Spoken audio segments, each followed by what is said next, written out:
decided that I would be a little bit unique tonight, and I decided that I would stream a little bit of D&D content, kind of in ASMR. So this is going to be kind of a late night stream. I'm not sure how many people will be joining us tonight or not. Hello, General. Welcome in. Welcome in. How are you tonight? So, we're going to be going over some character creation with the new D&D 2024 rule set. This is basically to get some, as they say, hands-on experience with some of the new designs or kind of the new mechanics. So I don't imagine that I will be going into detail too much with like what's in the actual book yet. I'm mostly going to be looking at this from like a D&D Beyond mechanic level, since I have both the new content and, as some of you know, a lot of the old books and a lot of the old content. So I'm going to be interested to see how that all plays out on their online system. So again, this is not going to be like going over, necessarily book content, but basically just kind of taking this for a test drive, as it were, in a way. So my idea was to make a test character from each of the classes to try to see what's different or like what's been changed. But I'm also going to be acting like I'm a newbie to the system. I'm going to be acting like I don't know a lot about D&D to try to give you a perspective of maybe someone who doesn't have like a lot of what's the word? A lot of like history or experience with D&D as an online platform. Well, everybody's here. Can you let me know if the sound volume is good or if I need to make any adjustments? It may not matter if I don't have like a ton of people here tonight. It may not be something we need to worry too much about, but I always like to know, because I'm very keen on making sure people have a good listening experience. Nexus, thank you. Thank you so much. Thank you so much, dear. How are you? How are you this fine evening? Yes, I know. We are streaming very late. For me, I was kind of debating whether to stream right now, but then Collie was like, TV stream. So I was like, okay, fine. I'm good playing Borderlands 2 right now. That's awesome. So we're gonna be going over some stuff in D&D Beyond with the new player's handbook that I have access to because of my current membership status in D&D Beyond right now. So we will kind of be going over what it's like to build some test characters.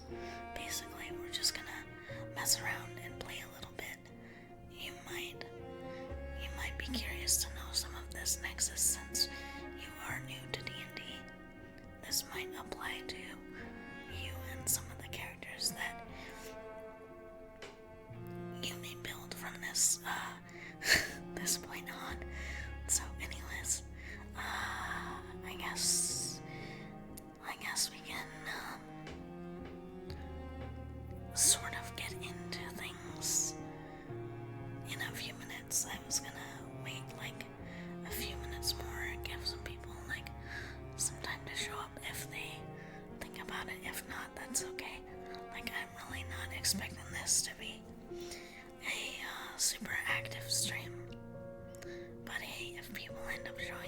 that's great.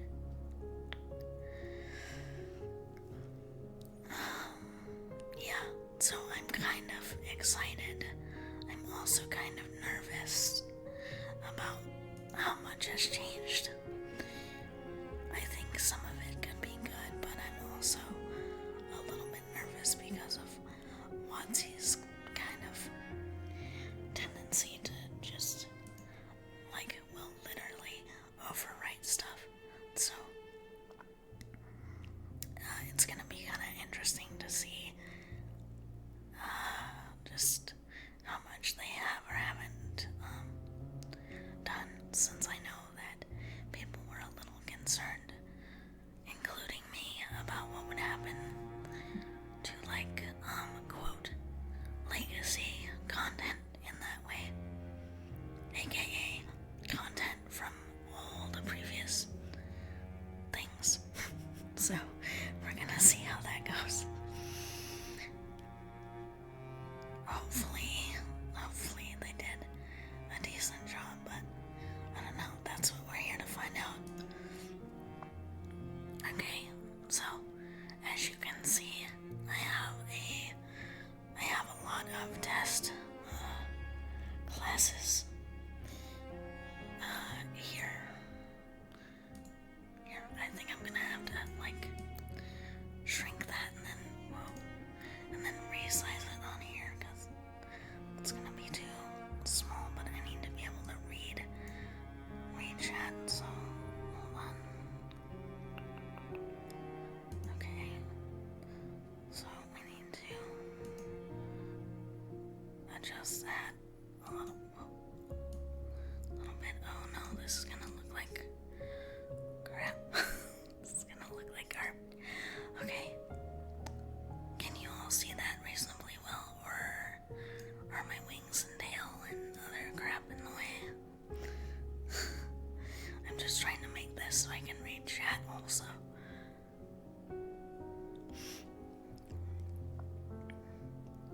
Because a lot of these windows are huge. Nope, looks good to me. Okay, Ronia, welcome in, dear.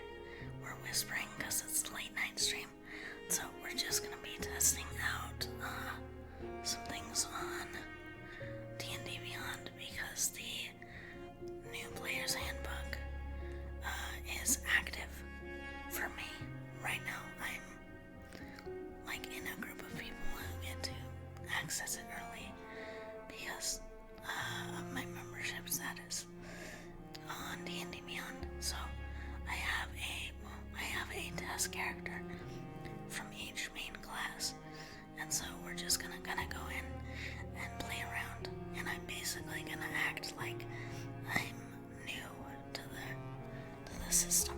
I'm gonna act like I don't know, like, much about D&D Beyond, to see what this would show up to as, like, a newbie user, kind of. even though I'm not really a newbie, but anyway, we're gonna see how this goes. Okay, so because Barbarian is kind of what we have in front of us, let's go ahead and open this one up and see what we have. Okay, so as you can see, I just kind of have this labeled in a very sort of unofficial way right now. Okay, so we have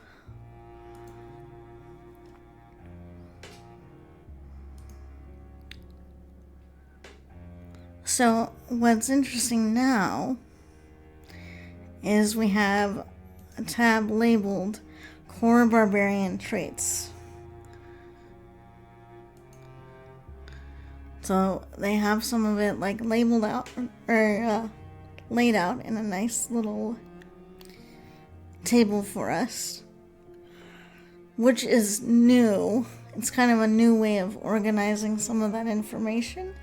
I think they did it this way to try to make it a little more user-friendly.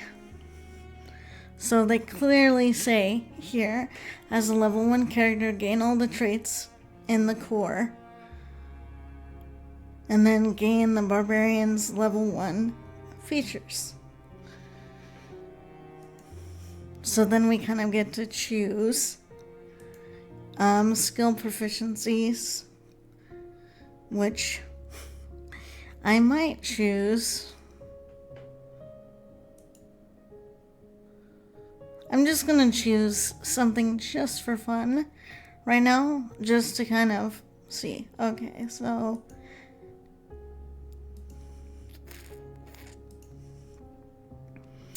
maybe we'll go with animal handling and intimidation, just to kind of see what happens.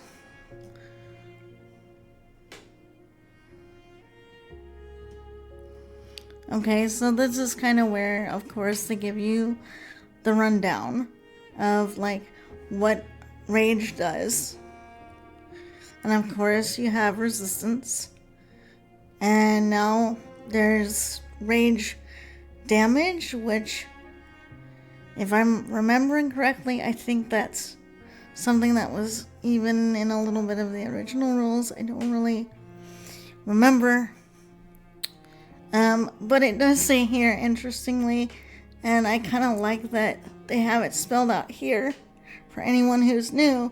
It says you can't maintain concentration and you can't cast spells, which is like a really important thing for people to know, so that you can't be like a ragey spellcaster. It's just gonna like just ream your opponents.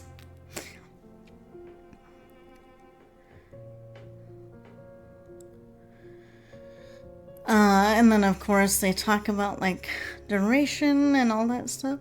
Welcome in, dear. How are you? So anyway, I think that's kind of interesting. And then we have a section here for weapon mastery, where then we can choose a weapon, and each of these weapons now has like a trait of the type of damage it does, which I think is kind of cool that they did decide to do this. Just being cute and comfy sounds amazing. That's a really nice thing to do from time to time.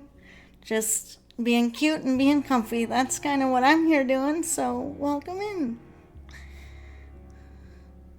So I do like that we've kind of been given different categories of the damage type now. Yes, they are live for me. It's because of my membership perks. So we're just kind of taking a look at things. I'm not gonna seriously like build these characters out a ton, but it's just kind of to take the character builder for a drive, so to speak.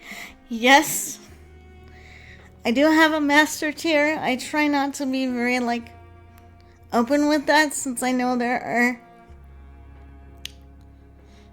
are people who don't really like what's going on with wizards right now. Yes, I know it's kind of small because I have to still read chat.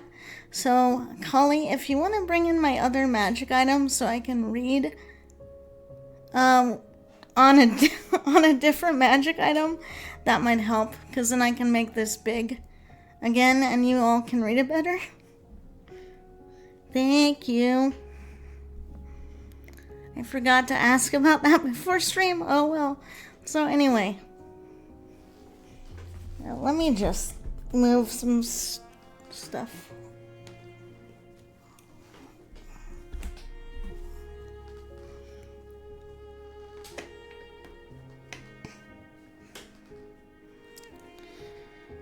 Okay, hopefully that's not going to fall. Where I have it stacked right now, I have a lot of books for college.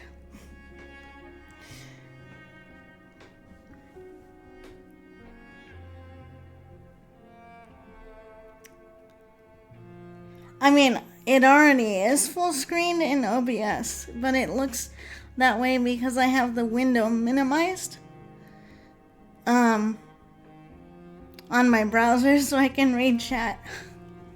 So yeah, I'm gonna need another surface to read from, to scry from, if I'm gonna put this on full size.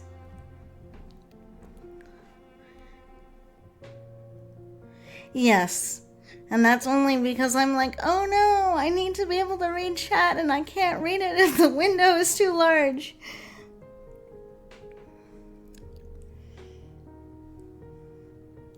But anyway, yes, the idea is we're just going to be kind of playing around with some of the character options. I'm probably not going to build these characters out to an insane level. I'm just going to maybe build them anywhere between level 3 and level 5. Just to kind of see what the feel of it is. And that will probably be the most that I do in this stream specifically. Just because I know it is kind of late night. So we're probably not going to get into too much detail about book information specifically. But we're going to, at least for this stream, see how everything's laid out. If it makes sense. If it looks good. All that kind of stuff. But anyway, I do like I was saying, I like how they have damage type now for these weapons, because it really gives them a more distinct feel and kind of gives you a reason potentially to choose one type of weapon over another type. So for me, I might choose a weapon that does slow or toppling, because for instance, with my mobility issues as a character, that kind of damage type might be of interest to me if I'm looking to hobble my enemies more or make it so they're less mobile.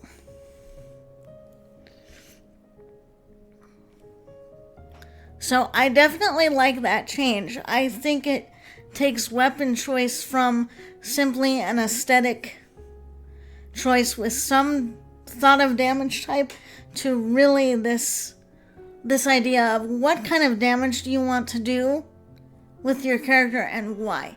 So it kind of gives you a reason to make a distinction also in your playstyle, I would argue. So if you're one of the people that wants to use like darts or a dagger, that might have a lot to say about maybe how you want to play as a character, in addition to choices you might make in your background or your proficiencies or whatever else. So I think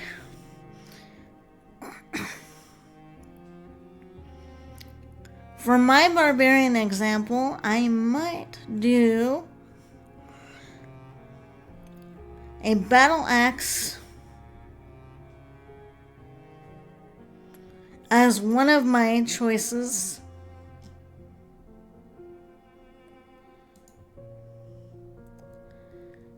And then I might choose flail because of that interesting sap feature. And it actually says, sap, if you hit a creature with a flail, that creature has disadvantage on its next attack roll before the start of your next turn.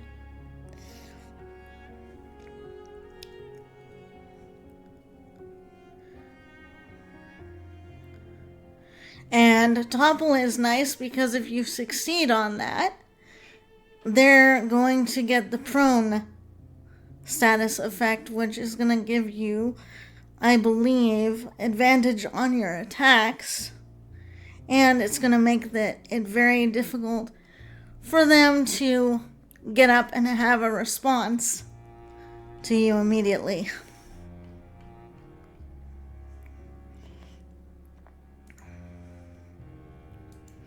So let's see what happens if we bump this up to level 3. Thank you, dear. Okay, so now I can and will fix the window here, and then it does mean I'm gonna have to readjust.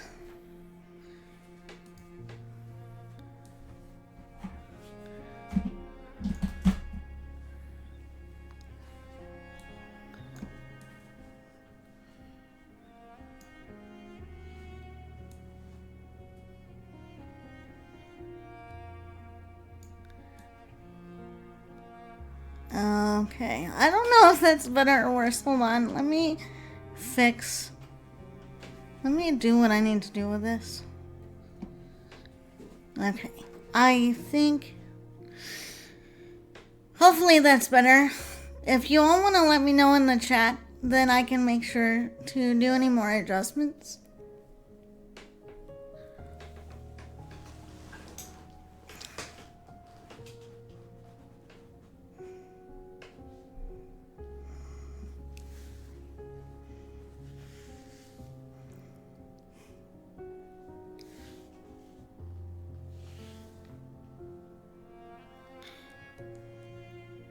So anyway, better, but seems like it could be moved to the right, or, okay, move to the left, you mean?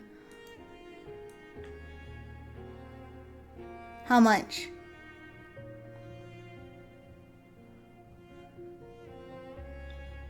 That much or more?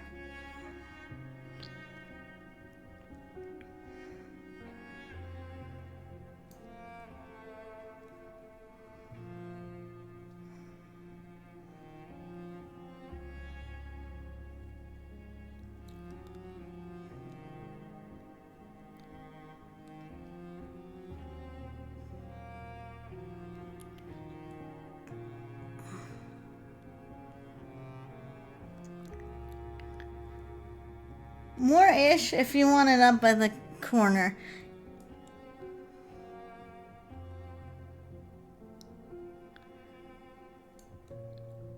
Maybe kind of like that?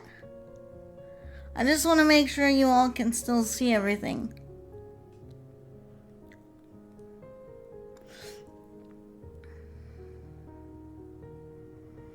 Because for me, it's not really going to matter much because I'm going to be reading from the website stuff. So I'm much more interested that it's going to be easier for you all to read and try to follow along with.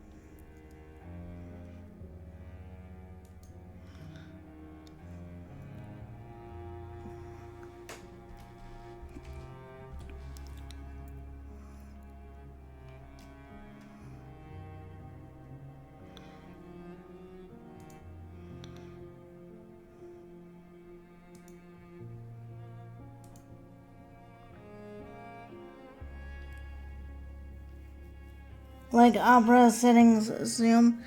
Yeah, that's technically where I went just now.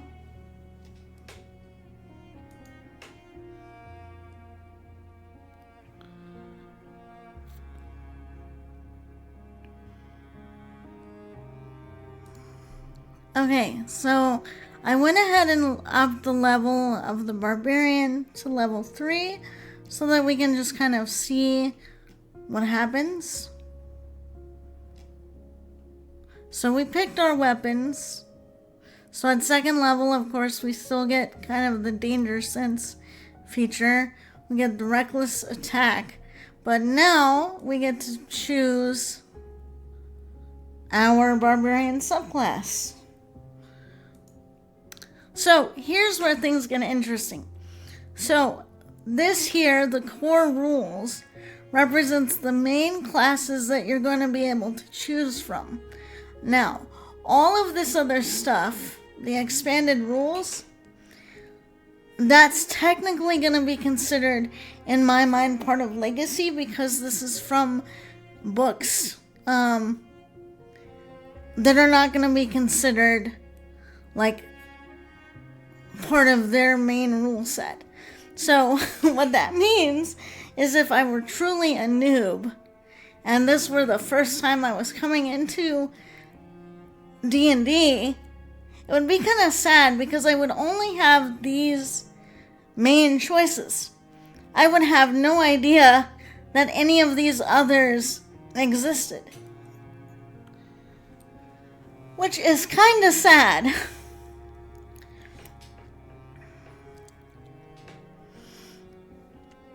So they have Path of the Berserker, Path of the Wild Heart, Path of the World Tree, and Path of the Zealot. Because I want this to be a little bit more collaborative with chat. What would you all like to pick for our subclass, just to see what it's like?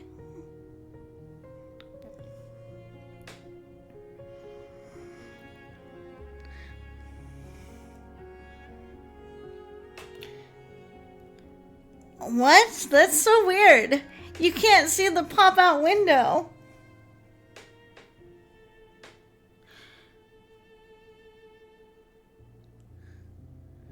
Yeah. I know what you mean.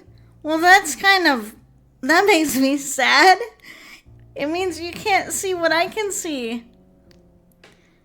You can't see the pop-out window. Well, that stinks. That's weird. Why? I've never had that happen. Yeah. Well, I guess they don't want me capturing things that are just gonna pop out. But then again, I'm pretty much popping out all places a tiefling could pop out this late at night. So, there's that.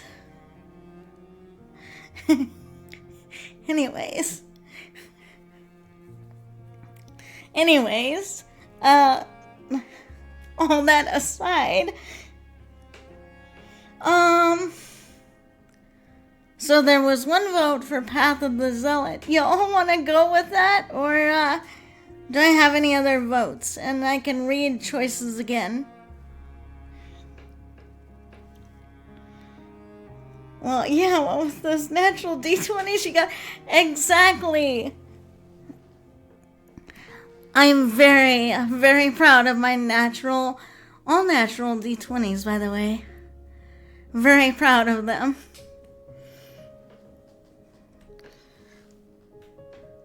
Primary changes would be the newest. Yes.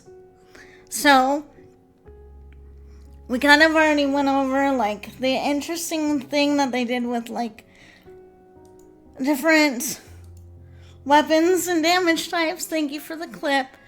So,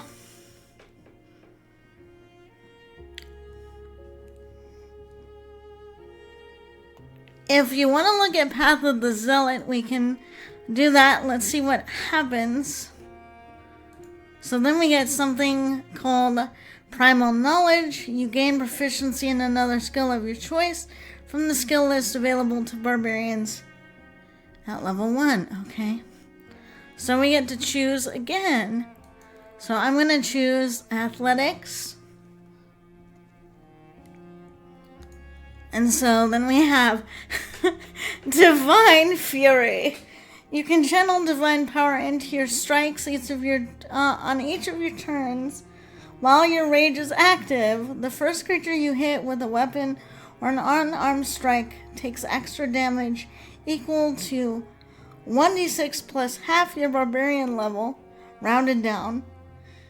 And the extra damage is either necrotic or radiant. You choose the type. Well then, it can either burn or it can just be gross and necrotic. Fun.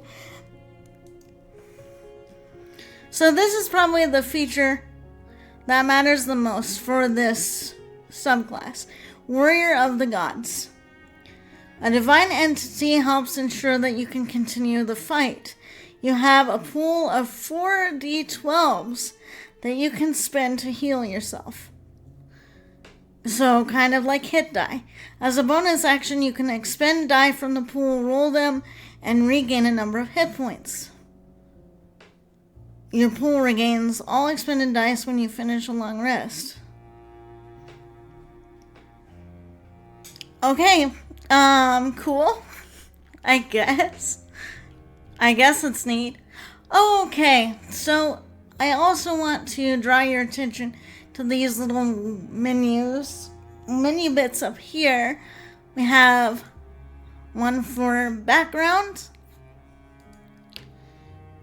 and then of course we have one for species, which has been changed over from race, and then of course we have the abilities and things like that. Okay, so we have an option to still do a custom background, but then we have these ones that are, again, core rules, which are kind of the main set for now that we're given to work with. And then look at all this. Look, this is what makes me kind of upset, is we have all this whole long list, which I'm realizing you all can't see, but we have a huge list of backgrounds labeled Legacy. We have ones labeled Expanded Rules. We have Homebrew. So it is a little more organized. But I'm kind of sad when I look at it, because a lot of these options, you're just not going to even know they exist if this is the first time that you're ever, like, getting on the site and doing some D&D.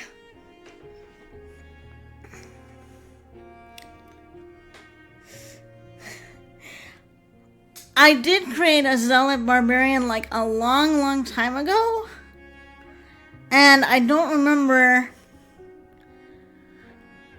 very much about it.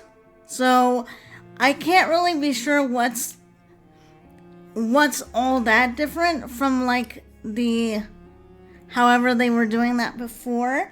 It does kind of make me curious to look at the World Tree one, actually,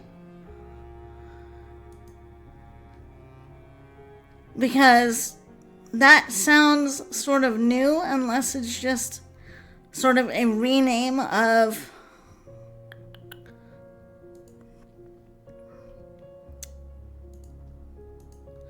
an old thing. Okay, so let me see what happens when we go to World Tree. Vitality of the tree. Your rage taps into the life force of the World Tree. You gain the following benefits. So it was basically like it was feared. The same treatment of Volo's Guide and Mordenkainen's Tome of Foes. Pretty much. That is to say, you will have access, quote, for those of you who purchased things.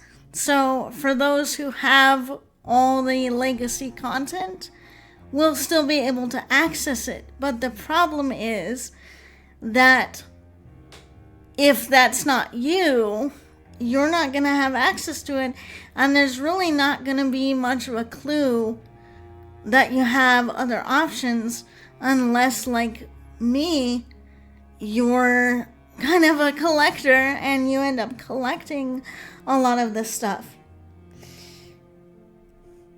There's Legacy for those who bought it, but gone for anyone else from D&D Beyond at this point. Yep. And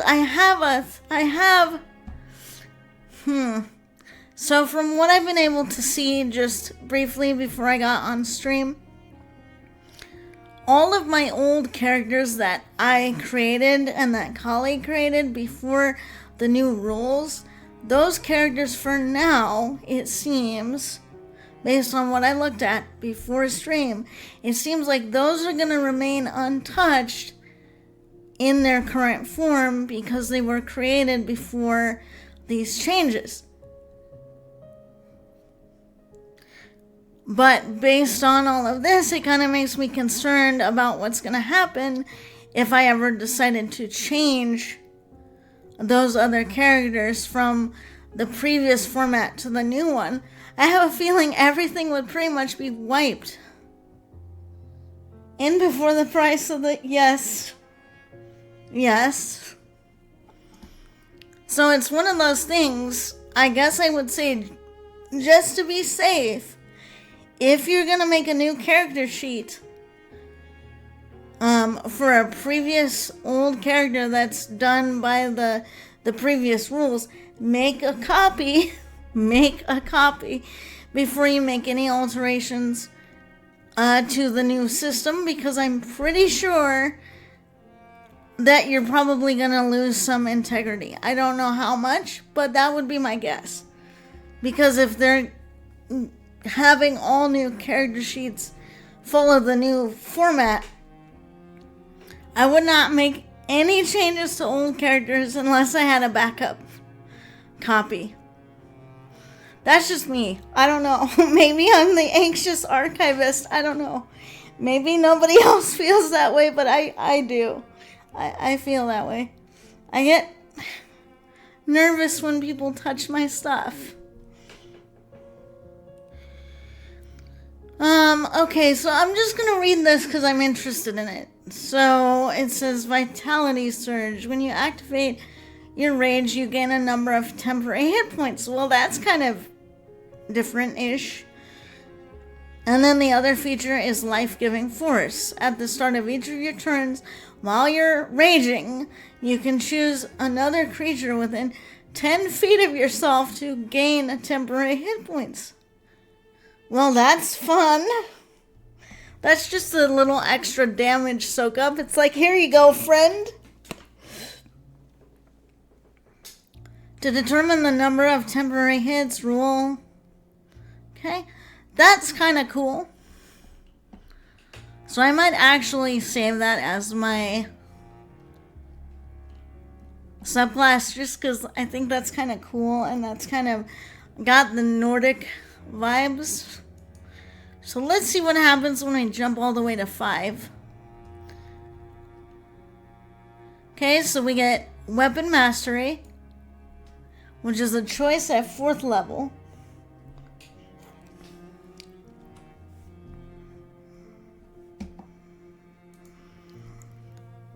The pain is people's effort is literally erased to time due to the digital medium, lack of translation, or corporate decisions. Pretty much. This is why it's important to have archivists and people who love libraries and people who love physical media and thick books, not just thick thighs. Because without people who like preserving non-digital knowledge, my goddess, we are going to be in a world that becomes less and less and less more like well-rounded in its knowledge. Hi. And this is just one example. It's kind of why I've been seeing all this stuff on the interwebs about all these people saying, get your goddess damn physical media while you can, because after some point you're not even going to have access to a bunch of this media that you're used to just being around. I mean, Weapon Mastery is a buff to weapon wielders over the 2014 versions. Yes. Hey, Collie, I got an idea. Since you're my other, D&D nerd and you're often my co-DM, do you want to get on VC?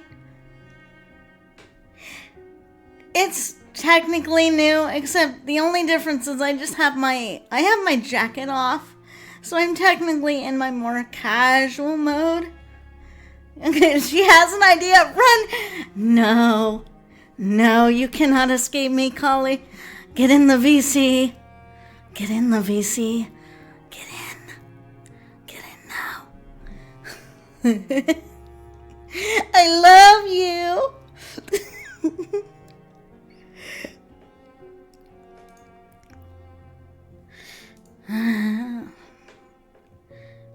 I guess I will call him.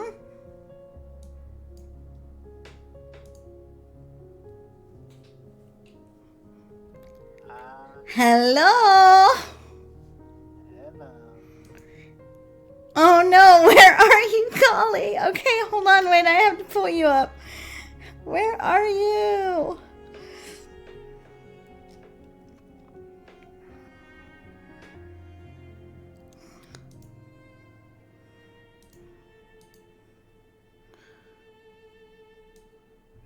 There you are.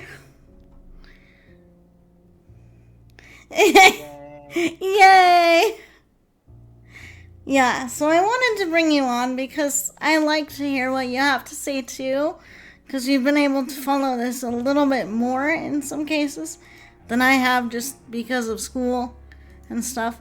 So we get to choose another bit of weapon mastery, and so because I like the idea of having weapons that do like slow stuff, I'm gonna just pick a javelin for the hell of it. Then of course we get an ability, a score improvement, or we get to choose a feat. Which here again, we have a list of what is gonna be seen as like core choices, and then everything else though, the bigger, longer list is now expanded rules or broken up by where it comes from. So like Critical Role, Humblewood, Grim Hollow. So I do like how it's more organized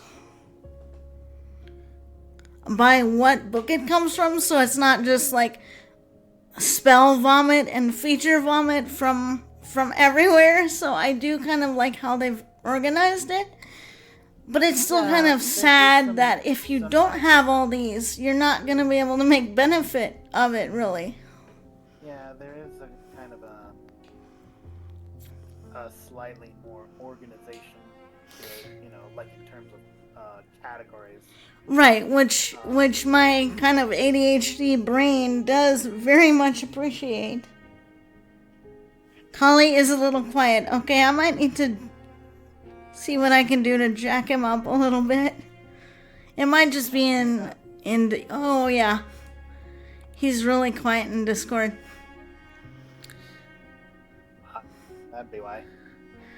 Oh no. Okay. So anyway, I guess I will just make a choice.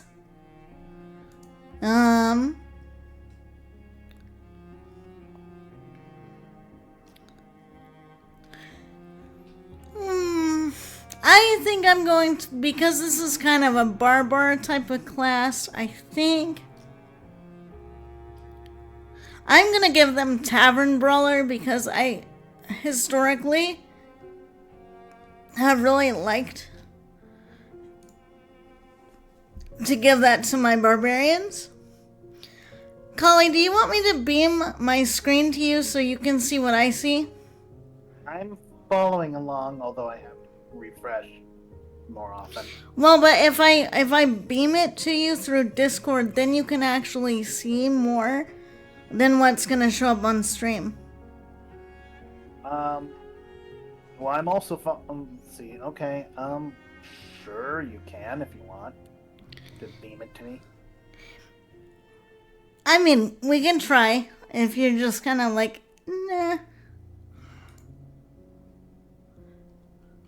You could do that. So for me too. It's fine. Yeah, if you're. Let me know if you can see that. Even better, I can hear the music too. Because yay!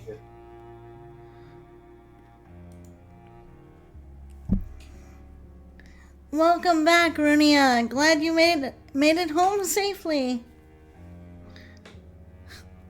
Also, Collie, are you fine being there where you are? You want me to put you on the floor? Oh, I'm fine. Okay. I mean, maybe you can drag me down a little bit, so I'm not like hovering like 1 foot above your disc. Okay, how about now? I'm gonna say I miss these streams of yours. Oh, you mean where I'm going over stuff or just like streams in general? Yeah, it's been a long time since I've done anything like D&D related. I think that's just because, with Melissa kind of being the one out there these days who does a lot more of that, it's just part of me is like, I used to do that kind of content, and then the belladonna showed up, so.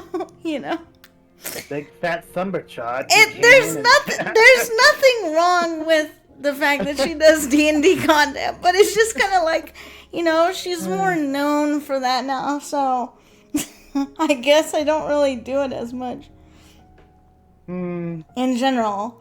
But TTRPG is always my favorite. Well, that makes me feel good. But I don't know. I think it's with all the things about D&D Beyond, I think, the other characters can, or the other D&D creators can go over the 2024 changes versus the 2014 changes all they want. But how many of them are going to actually go through D&D Beyond, the site itself, and show people what is actually going to be happening, like mechanically, how they go about it? I have no idea. So I mean, this is why I decided to kind of do this after you gave me some encouragement. Is I'm just like, you know what? You're right. Maybe not a lot of people are gonna take the time to do the whole D&D Beyond thing because, well, who wants to take time to do that? Because a lot of the other D&D content creators do a lot of short form.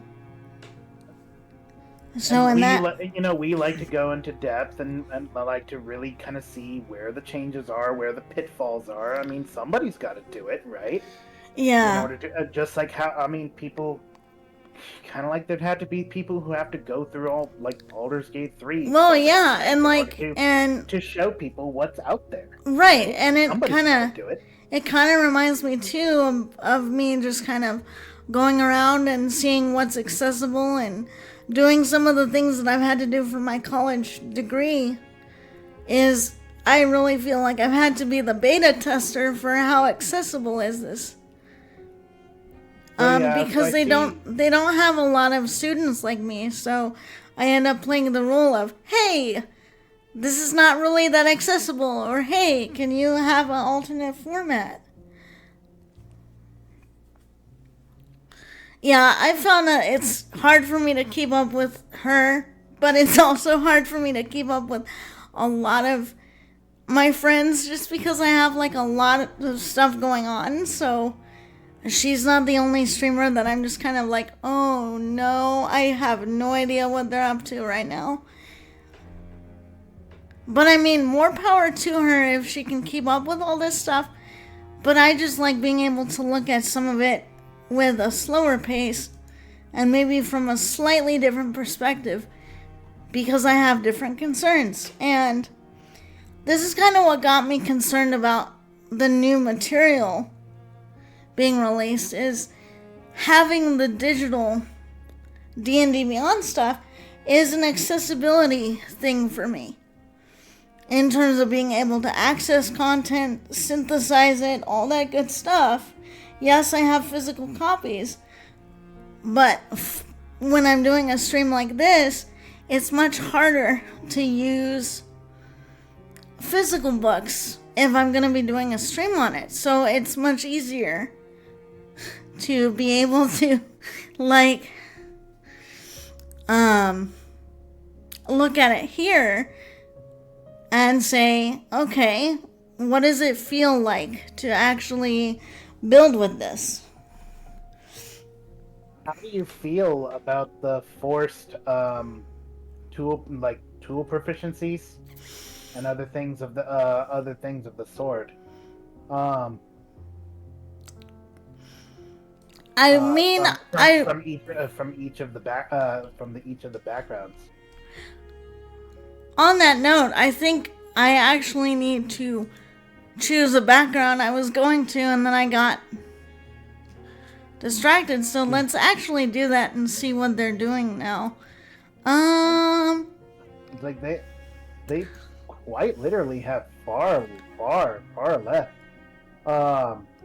options in the core rules that they're going to have if this is what this is. If it's just acolyte, artisan, charlatan, criminal, entertainer, farmer, that's like a lot guide, less. Hermit, merchant, noble, sage, sailor, scribe, soldier, and wayfarer. That's like sounds less. There's no outlander. There's no tribe. The tribe member. There's no none of the stuff. No, so this is kind of have like that. This has always been kind of my issue with some of this revision that's been going on since Mordenkainen's Tome of Foes and Volos. I remember way back when I actually covered those books, and the new books that were going to replace them, I was actually very concerned that we were going to lose a lot of the variation, a lot of the options, because it was just going to be standardized into main categories. And I get it. If you're trying to make a game that's easier to play for people who don't have like a terabyte of hard drive space in their brain for all these details, I get it. I get that you want to simplify. But also you lose a lot of gradient. You lose a lot of definition between things. Like hilariously enough, even for the starting bar, it's a bar. So if you really want to get a bar, you're either like, I mean, if I was gonna start like bone stock bar, I was gonna do either like the Outlander or tribal member from Sword Coast as background options, simply to fit the idea that you're somebody who was raised in the wild in a tribe, and you don't really fit into modern society. But here's the problem now with this new 2024 backgrounds that they have, or that are going to be core, which means, read this everybody, which means you're going to have to buy more books in order to get more stuff. Right, and I have to say they don't that have anything for the bar. Like, if you think about it, that's exactly what they want. I would argue that one of the reasons that they did this whole thing to begin with is because with the 2014 version, yes, some things did need to be updated, but let's also be realistic. If you make a new version, then people have to make new books for the new version, which means you have to buy more. So I hate to say it, but I feel like this is also what they plan to do to make sure that people are still going to buy more books after these core ones, to get some of the options back just in a new edition that they had previously. Which is what some people were kind of complaining, like, we shouldn't have to buy this again. And I feel like they're going to just walk their player base into, hey, look, it's new, but it's not. Please buy it again. I mean, basically, at this point, there's only like 3 backgrounds. I mean, maybe 4 backgrounds that could possibly work. 4, maybe 5, depending on where it is. I mean, depending on if your bar is raised in the military, and if it's raised in the military, you're going to be soldier or guard. But if you're not in the military, then your options are either farmer, maybe, right, like you grew up close to the land, or like what I have, which is the hermit one, which says guide or hermit. Yeah. Because the guide one is a weird one, because it's basically it says you came of age outdoors, far from settled lands, but it's like you get magic initiate from that, and cartographers, how? like because you got raised in some kind of enclave or some kind of. You got a monastery, quite literally, like you found them and they help raise you. Or I mean, see, Runia, I agree with that. At least Pathfinder, if you're going to update stuff, at least based on what you say there, at least they're trying to say, hey, if we do update something, here's how you can make it work for what you already have, or here's some things that we're going to offer to you for free to help you keep playing our game even as we update it. Thanks.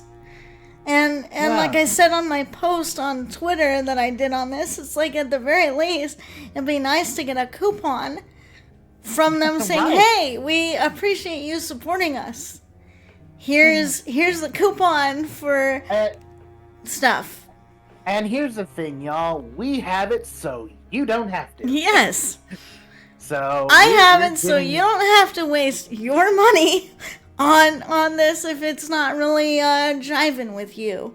But yes, Rooney, all the more reason to value Pathfinder for both their inclusivity, their agreeableness with the community. They're much better.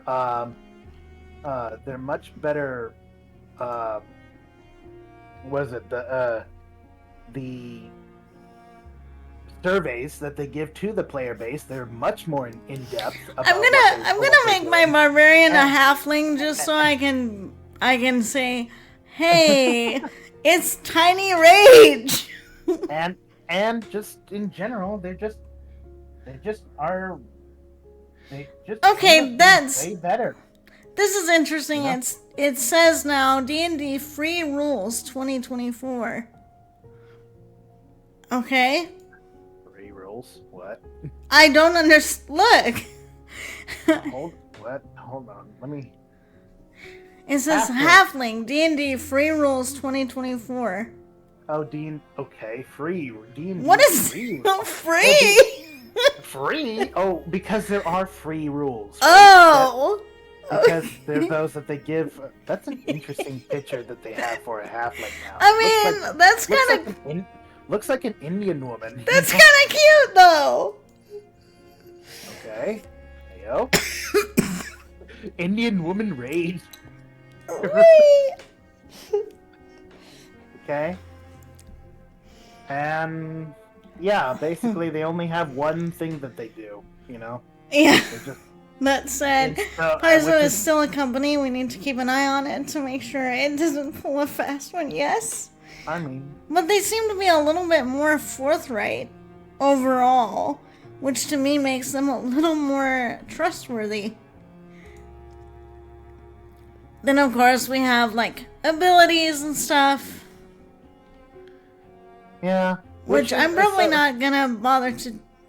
So you do realize, as we covered it from before, the halfling, when we covered it from last time, the halfling unfortunately only has one way it is, versus 3 different ways it was in the original. Yeah, which again we kind of talked ad nauseum, but yeah, they pretty much boiled it down to no, you got one type of halfling, that's it. You get one and you're gonna like it. One small size fits all.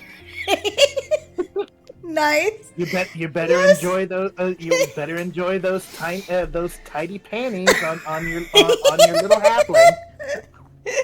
Snap. Nice. Ooh, it's so tight. So anyway, there's a basic idea of how to build like a barbarian. Let's go back to some things here.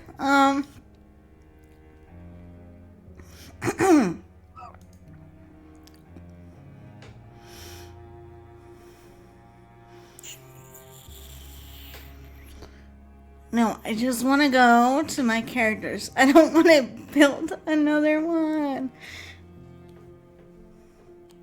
Okay, so we did the test barbarian. What do you all want to do next? We can do a cleric. We can do the rogue. We can do the bard. Which I've heard there's some changes to do with the bard. Maybe the bard. Yeah. Sure, the bard. Then we can do other things like the warlock. But wait. Okay, I think I clicked the wrong thing here. yeah, Hold on. No, click the character builder. No, it's fine. Okay, no. What'll happen if it, No. What I did was I clicked, like, not the edit bit. That's what I did wrong. well, yeah. I clicked view it, and it's like, Tiffy, it's not ready yet. There's nothing to view. Okay, so you'd have to choose Bard, obviously. Yes.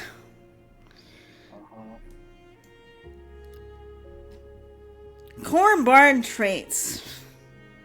Yeah. And again, we have a nice little menu that kind of spells out for us what to expect. So I do like this part.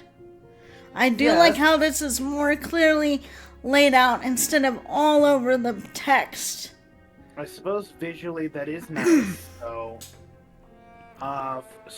it in terms of mechanics, it prevents people from being like, "What does this What does this do?" Or like having to flip. So you have to go, even on D&D Beyond site, you'd have to go click over to rules, click over to Bard, and click over to be like, wait, and then what's the new rules, right? Okay, so here... This is sort of nice, like visually layout on their website, but it's questionable how much, but how much it's a benefit or not, but that's what we're here for. We're here to go through it nitty by gritty and seeing what happens. Okay, so for the fun of it, I am going to pick Sleight of Hand, Performance, and Investigation for my particular bard. Okay, let's see, musical instruments. Do they have? They have bagpipes, bird pipes, drum. Well, they have a bunch of choices.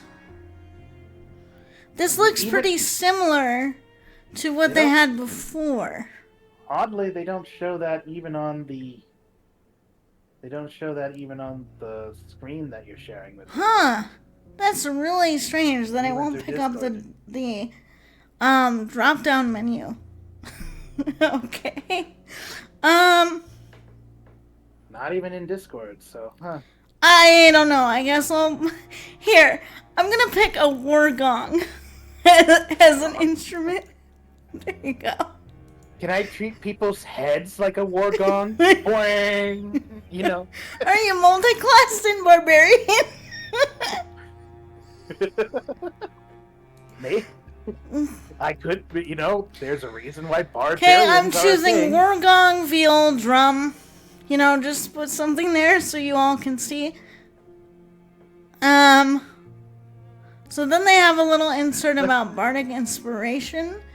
Which I think is good to kind of help people remember. Oh yeah, I have bardic inspiration. I take this fool up. I pick him up. I rage and I pick. I pick him up by his feet, and I want to use his entire body as an improvised musical striking instrument against this gong right next to me. Oh no! Bwang! Let me beat you the song of my people. Bwang, bwang, bwang. No. And you watch as the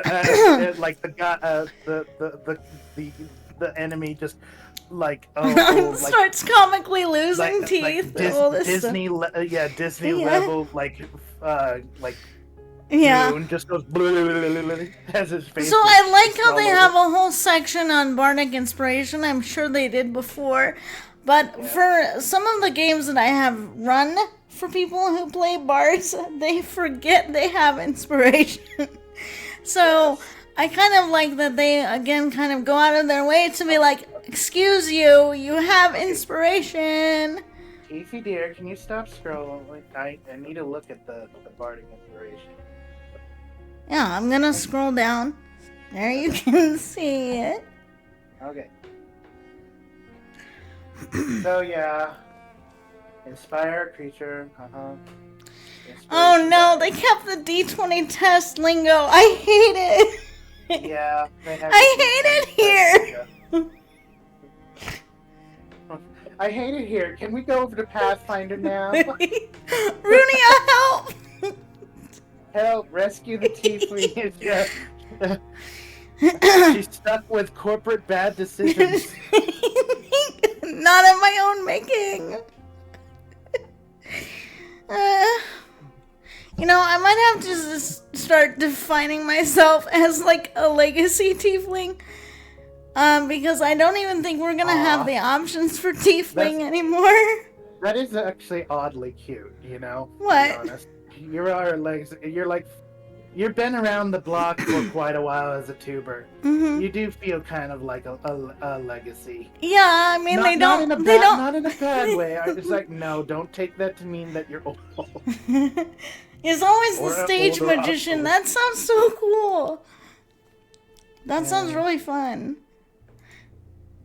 But I don't know. There's a certain level that those who are archivists are always going to be. We're needed. There's You always need a people feeling like that us. You're like, am I becoming more I legacy mean, as time goes on? I kind of have the personality for that job type, because it's like I remember a lot of things that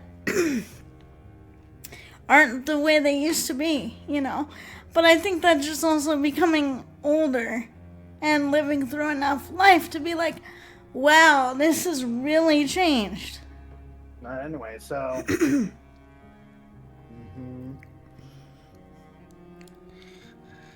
So I'm not sure if they actually changed a lot of how this works, but I do like how they're going out of their way to remind you do have this thing you can use. I can say yes. It says so. It's no longer 10 minutes. It's once within the next hour.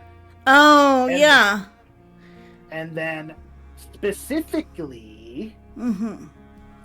Not when they don't add it to their thing.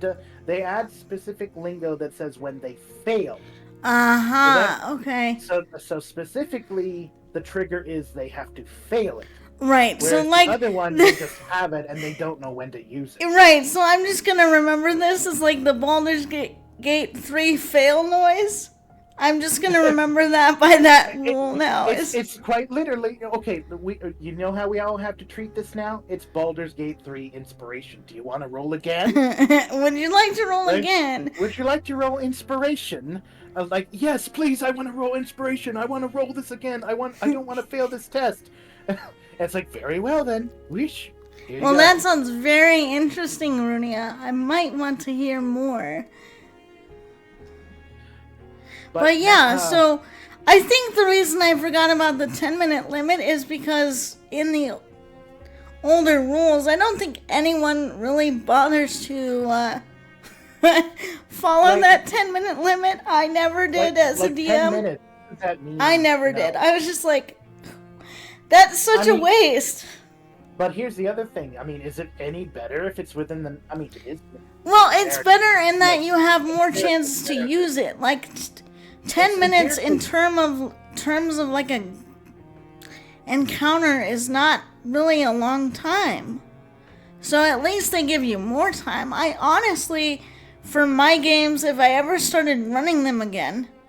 Don't you mean not encounter, but like a one shot like game session where it's not just a single battle zone in one room, but like in a whole area? Yeah. What the scope of 10 minutes means? Right? Yeah, I mean it's enough time to do something, but I guess in terms of like playtime, most of my players don't remember to use their inspiration within 10 minutes. And so it's kind of like... Like, speaking of that, how much time did your that one elf bard character ever use his bardic inspiration on his fellow teammates? Well, he kind of kept forgetting to use it, which is why I didn't really institute like the time limit. It's like, Bard, you fool, use your resources. But see, here's the thing. This is why if I were running a game, I would say on inspiration, I wouldn't say that there's a time limit except for the end of session. so that if we're really trying to train bards to use the inspiration, we basically say so long as it's before the end of the session, there is no time limit. Perhaps. Because otherwise, to me, it feels like we're just constantly potentially wasting that resource that is supposed to be one of the bard's main features. I suppose it's some kind of halfway between what they were going to do, which was more of a restriction thing, and the original, which is a bit more limited than even that is. So it is a buff. I mean, not by much, but it is a buff. I mean, I would say, is it improved? Yes. Will I probably still alter the rules if I were ever to run, a scenario? I probably would. Because what I'm more interested in is making sure that my players use their features. And get used to using them. I suppose it's fine. I mean, in the end, mechanically, they still get to roll the dice to add, give it a buff, to get it to the roll, to make it, give them a possibility. Kind of like guidance. Yeah, and use your inspiration. Roll this d6. And I do kind of like how it kind of triggers in the same way that a halfling's luck is usually triggered, that you have to fail something. So maybe that will help players remember, oh, I have inspiration. I can help with that, I mean, I will say, as a bard lover and bard enjoyer, it's fine. It is an improvement, so it's acceptable. Yes. Right? And of course. So, okay, well then, let's see what the... Welcome in! Yes, it is knowledge time. How are you, dear? Just hanging out with my friend Collie here, and we're going over some new D&D Player's Handbook stuff. We're not really going into the book itself. I'm just kind of investigating more how this works mechanically for people who, like me, might need to use D&D Beyond for accessibility reasons. So good to have you in and hanging out with us. Please feel free to get comfy. Also, don't feel like you need to stay for too long if you're getting kind of sleepy or anything like that. I always feel like I should tell people that in case they're like, no, I feel like I need to stay now that I'm here. Yes. But hi, Cyanosis. Let's see what happens when we go up to level 3. Aha, okay. So we have the spell component, which now we need to learn and choose which ones we're going to choose for this. Okay, so for cyanosis, primary. So what have we discovered so far? Just to kind of catch cyanosis up. So basically, what are the main pitfalls to watch out for? Yeah. So basically, what we realized is that if you don't have a lot of the previous content like before the updates, so if you don't have a lot of the older resources, you won't really be able to use those in character creation. They're kind of forcing new players to use, only the new stuff. Basically. Pretty much. So the only way that you're going to get a more expanded view is if you happen to have already purchased older stuff. Which kind of sucks because it means there's less overall options, but I kind of get why they're doing that, to try to, simplify. It's partly what people have feared. It's kind of a pave over, and that's kind of I mean, the old stuff is there for those people that do have it, and yes, that's true. But let's just say it's not being pushed as hard. Yeah. They're really just kind of saying, if you have it, you have it, but we're not really gonna make it obvious that these can even be choices. Because if you're new to the game, we just want you to focus more on the new stuff. Which is fine. But if you're someone like me who's been around a while, it's kind of like, but we lost all the options. Yes. Oh, and especially like the wizards, as I'm saying. It's just like, oh, they had lots of class, like subclass choices. Now they only have 4. I had subclass choices, now I don't. And one of the ones that got chopped are necromancers. No! Oh, boy, the necromancers are no longer part of the player's No, handbook that's in 2024. You have to buy a separate book for that. No, see, this is what I hate. It's like you had options, you took away options, and then we're gonna need to pay for it again just to have the options that you took away. Great. Wow. So it's basically you're taking away stuff from me, slapping a new price tag on it, and saying, "Oh, Tiffy, we know you bought this before, but we took it away from you, so if you want it again, pay this new shiny price." With the new rules. That are barely tweaked. Yep. Sort of. Okay, I mean, granted, there are some places where there are buffs, but boy, oh boy, this is, as before, we can just foresee the flames being fueled from here. Yeah, I can see that. Maybe not a lot of people are gonna be happy. Grab your popcorn. And grab your popcorn because there's gonna be a lot of fires to popcorn with. Basically.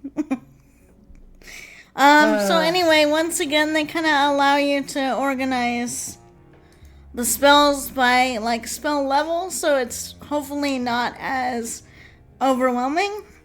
Oh, I see. Yeah, they still do allow, because I see that Bane of Excellence. Yeah, I kind of want to just choose this for the heck of it.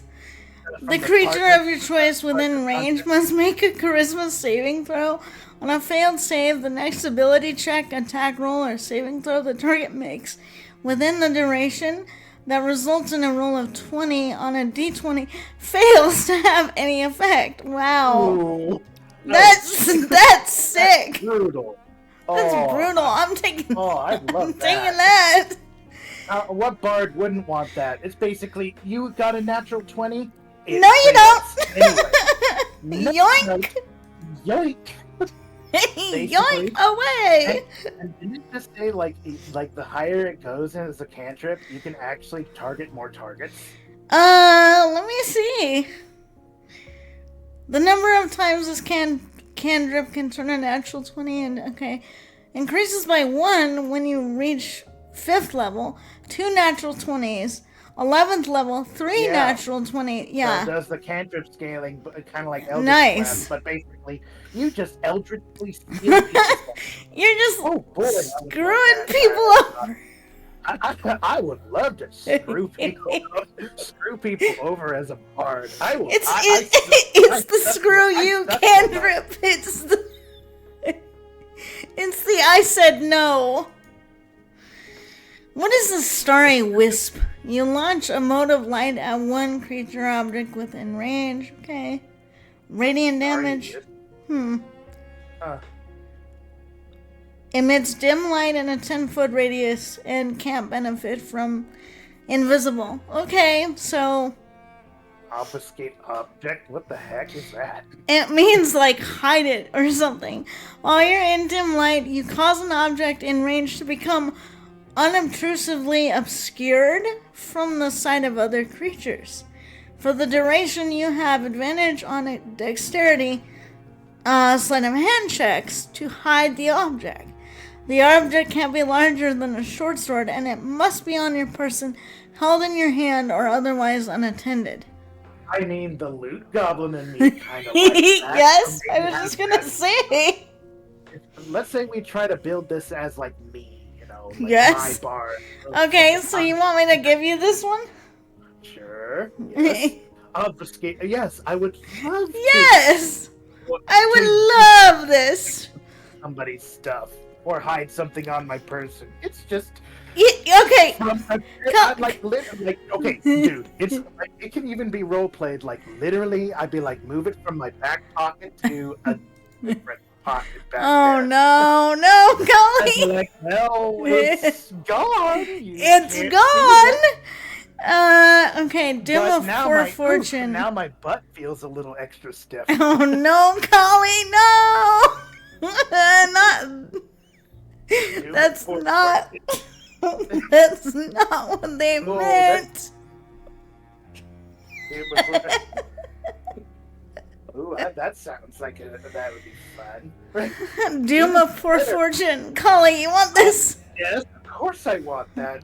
That sounds awesome. That's another like fuck you spell. What is this? Elf shot. Lewd. What? Elf shot. Elf shot? Oh Yeah. You pretend to what? You pretend to shoot an arrow with a tiny bow. Pew. What the? Fairies would love this spell. I don't even know. I don't even know what to.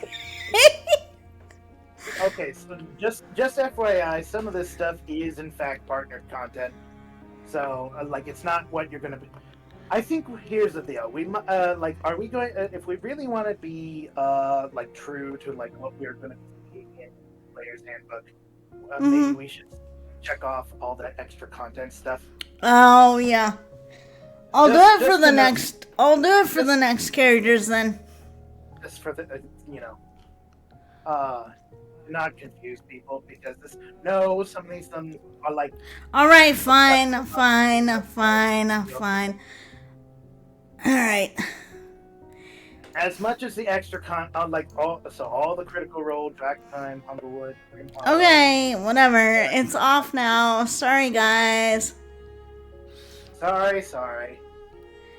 You didn't tell me. Damn And I it. guess we should turn off homebrew as well. Okay. We might as well. All right, fine.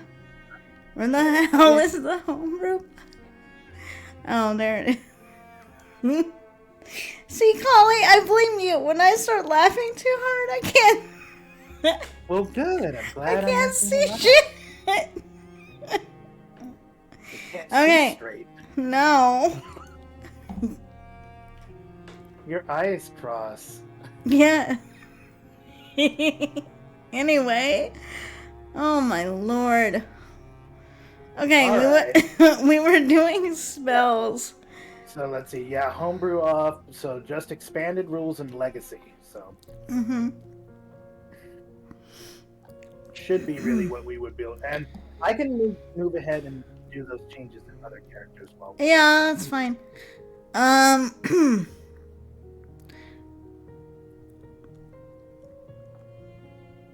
But yeah, I mean, You want Nather's mischief. yes, of course. 'Cause I always like that spell.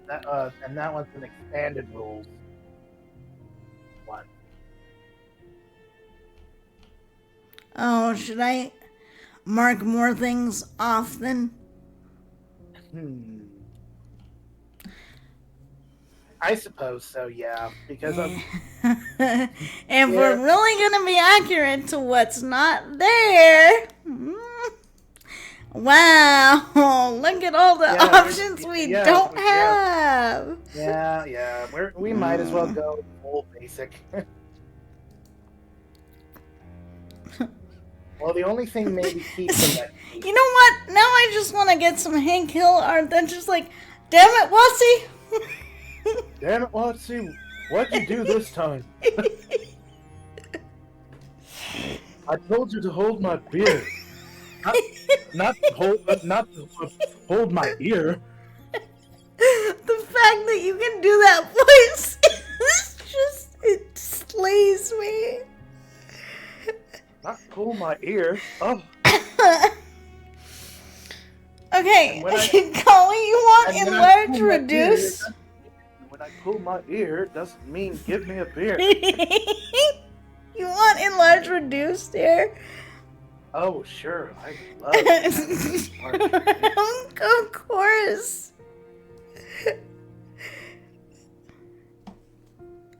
I'm sure there's many things I can enlarge. You want to have detect thoughts? So you can do a little bit of woo like me, or you want cloud of daggers? Be like, here, deal with this, bitch. Yeah, you got it, Nexus.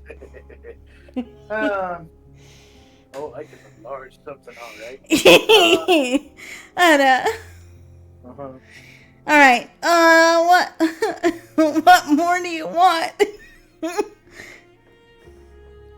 You want something like lesser restoration?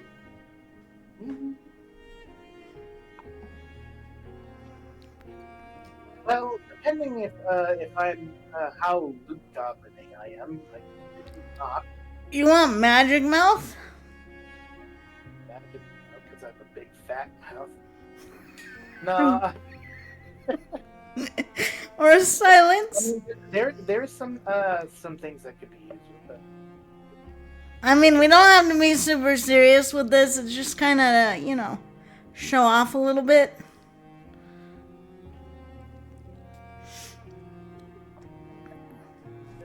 Do not do not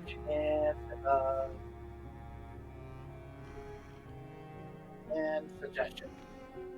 Okie dokie.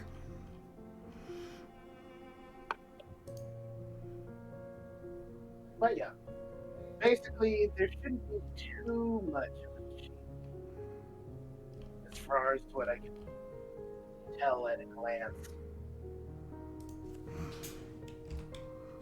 from what's from player's handbook and things. I think some spells might have changed their type. Probably. Like the healing ones have changed to abjuration, so that means the abjurers should have something, have more spells in their type. Okay, you have one more spell I can give you. What do you want? I mean, you want sleep? Of course. Go to sleep! Sleep is actually sleep. Still, fairly effective in the early Baldur's Gate 3 level. Alright, so let's take you up to level 5 and see what, if anything, interesting happens at 5.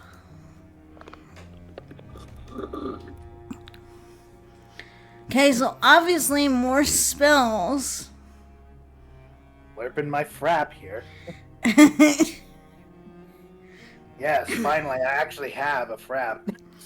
Just go along with my my character. Mm-hmm. So, frap.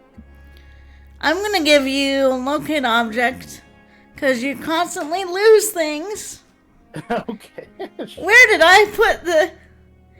And then I'm gonna give you heat metal so that you can just be an absolute menace. Sure, although level 5 should have access to level 3 spells, wouldn't it? No. Refresh that. Close the close the yeah. Oh.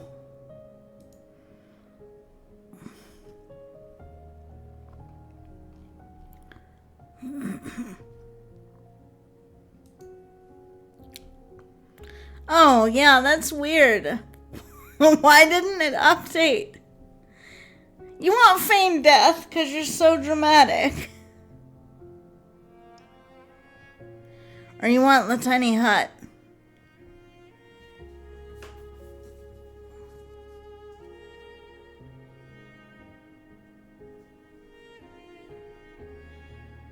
Well, I don't know. Like I said, we don't have to make this super serious because we have a lot of other ones I want to kind of test build. But yeah. I can just always pick stuff, and if you don't like it, we can always change it later. How about the tiny... What's further down from Speak with Dead?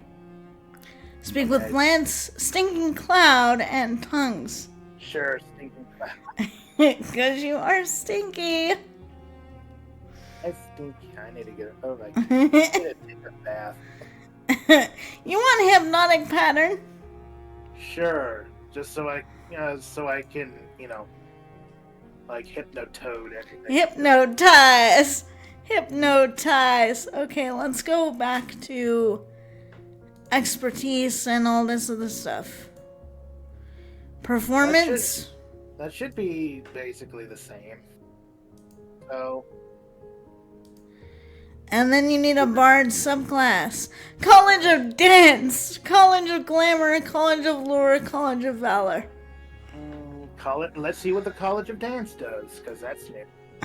Kali must dance. Kali must dance. You gain, okay. Dazzling footwork, it says. While you aren't wearing armor or wielding a shield, you gain the following benefits.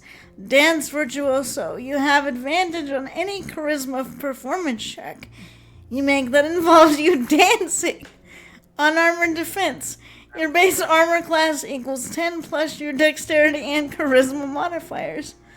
Ooh, so kind of like a monk without needing to multi-class into a monk. Basically. That's actually pretty good. And so it says agile strikes. When you expend a use of your bardic inspiration as part of an action, a bonus action, or a reaction, you can make one unarmed strike as part of that action, bonus action, or reaction. Okay, so now this is an interesting question. Now, for those that are, let's say, circus performers that are dancers, I would give them this. Now this creates an interesting question, because then it's like, would they be bards now, or would they be? Because then it's like, I guess it would have to depend on how much actual magic they have, right? Well, yeah, I like the idea of this because it basically turns them into a bard that does some stuff like a monk without being a monk. Right. So, I mean, of course, the main. So, I could see this being perfect in a campaign that's like at a masked, like, ball or something like that, in which you don't want to give off the aura that you can fight and do damage, so this would be like the perfect class for like the subterfuge of that. Right. Like, if you really wanted to go down, you have magic secretly, but you like act like you don't. Yeah. So kind of like a entertainer, charlatan dancer or something like that. So that basically you do a performance, but you're hiding the fact that you can do magic. Or when you do magic, you make it seem like it's part of your performance. So like you do prestidigitation to make things, do other things to make things sparkle and fly. Yeah, and I specifically like how it says you can use dexterity instead of strength for attack rolls of your unarmed strikes. When you deal damage with an unarmed strike, you can deal bludgeoning damage equal to a roll of your bardic inspiration die plus your dexterity modifier. Yeah, this is quite literally they're blending the monk in with the bard as part of this class. And it says specifically this roll does not expend the die, which is kind of that's a little bit broken, isn't it? Because it basically says, well, you can use this feature, but you still have the inspiration die, I guess.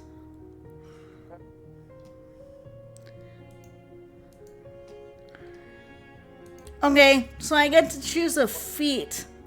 Oh, well, I guess it's basically what they're saying is it's added damage, but it doesn't expend. Oh, okay. All right. Yeah, that makes sense. You're not using the bardic inspiration. Okay, so there's like a bunch of. Let's see, what's that 6th level? Because 6th level is where things interesting happen for a bard, and beyond, of course. Okay, so it says font of inspiration, which is not really all that new. That's at 5th level. That's Yeah. at 5th level. It says 6th level, inspiring movement. When an enemy you can see ends its turn within 5 feet of you, you can take a reaction and expend one of your bardic inspiration to move up to half your speed. Then one ally of your choice within 30 feet of you can also move up, using half their speed using the reaction. Oh, doesn't provoke opportunity attacks. Pretty good. Yep, Good. so basically you can just be like, we can move up to this guy, because fancy footwork. I think I've seen a feature like that somewhere else before, but they gave it to this class as kind of like a, you all can tumble along, like you can, you just say Autobots, let's roll out, and then you literally transform in, you just go into like a little ball, and then you Sonic the Hedgehog out. Yes, I suppose so. And it doesn't provoke opportunity attacks. It will. Also, so then we also have a feature called Tandem Footwork. When you roll initiative, you can expend one use of your bardic inspiration if you don't have the incapacitated condition. When you do so, roll your inspiration die. You and each ally within 30 feet of you that you can see or hear gains a bonus to the initiative equal to the number rolled. Holy crap! Yeah. That's pretty much a free initiative boost. Yes, certainly. That could be pretty useful. That's pretty neat. I actually like that. Like that may be even better than just straight bardic inspiration. I like that. Because it's okay. You can spend one bardic inspiration so as long as you're not incapacitated. Yeah. And at the moment everybody rolls initiative, just basically roll. I roll in bardic inspiration. Yes. Right. And then 6. Woohoo! Right. So can you imagine what's gonna happen if everybody in the party, like you and each ally, yeah, everybody within the party just gets boom, instant plus. Yeah. So can you imagine how broken that would be? Hey. Can you imagine how broken that would be that is quite good. If, say, you have like a D8 for your bardic inspiration, and it'll only grow higher because, D8 and then D12. I mean, my goodness. So can you imagine what would happen if you got max number on any one of those die? Then suddenly it's like, oh, I just have a +8 or +12 to my initiative. Also, it's called Good Night. And here's the thing, dear. This is just one of these bards. Imagine what happens if you have a whole dance troupe. If you have a whole dance troupe, you have 4 of them. 4 of these. Disgusting. Ones. All rolling bardic inspiration. Welcome in, dear. Thank you for the raid. Raiders. Welcome in, Raiders. Welcome in. Can we get a shout out for my Raider, please? How are you, dear? Thank you so much for the raid. I'm kind of streaming at an interesting time, but now that you're here, I am your tiefling mom. Please get comfy, please get cozy, and just enjoy hanging out while we're going over some new Player's Handbook 2024 stuff.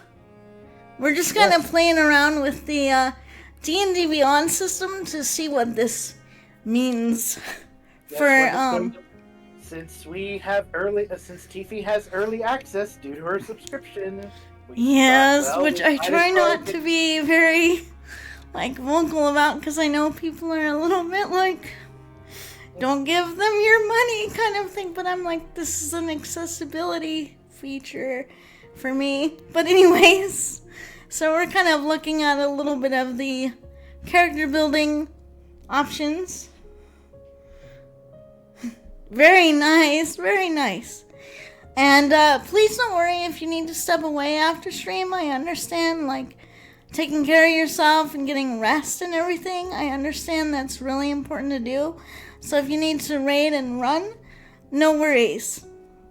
But thank you so much for sharing your community with me, and I hope you had a great night. Yeah, Some of the new changes are indeed wild. Yeah, we're kind of Pretty- looking over a little bit of them.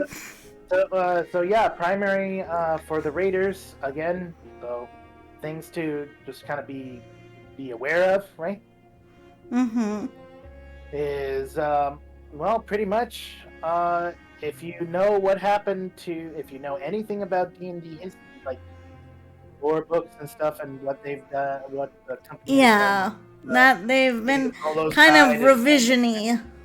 Morden, Mordenkainen's Tome of Foes. If you know anything about what happened with those, they're kind of doing a similar thing here. Yeah, and what we mean by that, There's- yeah, what we mean by that is, sure, if you purchase it before, you can still access it, but they're really not pushing that old content, obviously. They're really kind of just trying to make it like, no, use this. Which, I mean, I understand to simplify things, but it still kind of is like, kind of sad for me anyway, because you lose a lot of options and a lot of variation without some of the older content. So that's kind of a sad thing, but you know, what can you do if the company's already decided to do what they're doing? There's not much you can do if they've already decided that they're gonna handle it this way. But anyway, welcome in everyone. Please get comfy. If you enjoy D&D and rambling about random D&D things, I'm sure you'll enjoy this evening's stream. If not, that's okay. Not everything I do is everyone's cup of tea, and I'm okay with that. Yes. As I wrote in chat, Save your old characters. Yes. Don't change them, or they might likely automatically be changed, because basically what we've tested already is that we've tested whether legacy on or legacy off does anything when you make any new when you make any new characters, and you can't. Basically, literally, they like any new characters from this point on, and any other changes from this point on, they'll automatically be transitioned to 2024 rules. Yeah, so if you're a little bit of a nerd like me and you don't really like your old stuff being changed, always make a copy before playing around and making any sort of like updates. Yes. Make a copy of them and turn them in, and change them that way. So this Bard stuff looks pretty potent. I actually don't mind that. I actually like.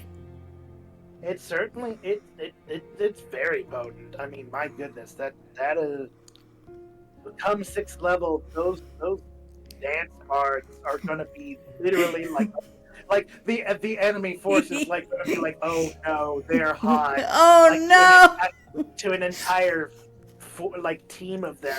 Oh no! Their initiative stonks are like so far out, okay, you know what this reminds me of?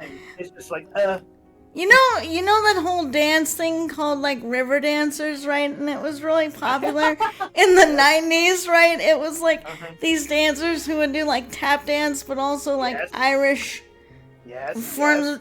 That's all I can think of with this class. I'm like, I am gonna give them tap dancing shoes. And make them do that shit so that it's like really. The dance cards, like basically 6th level river dancing. That's okay, true. Like, okay, in terms of rule of cool, that is hecking funny. I mean, they're just we get first rule, we get first movement before the enemy is literally so stunned in the battlefield they can't even move by the time all the bards are done barding all over them. And that means by 6th level, these ones all together doing that could and that's bonus action. I know, that's disgusting. More bonus actions all doing that. And or actually not even bonus actions, they're just doing it straight up. They're just spending it. They have bonus actions and actions all on their turn. For all the entire team is just moving ahead, barding all over the enemy. Nexus. I fucking love that. Now I can't unsee a bunch of tap dancing bards and the enemy is looking at them like, what the fuck? like menacingly tap dancing. Just like, listen, bitch. Just having to just be going Moscow, Moscow. Oh my god, I'm gonna die. Oh, I'll be right back.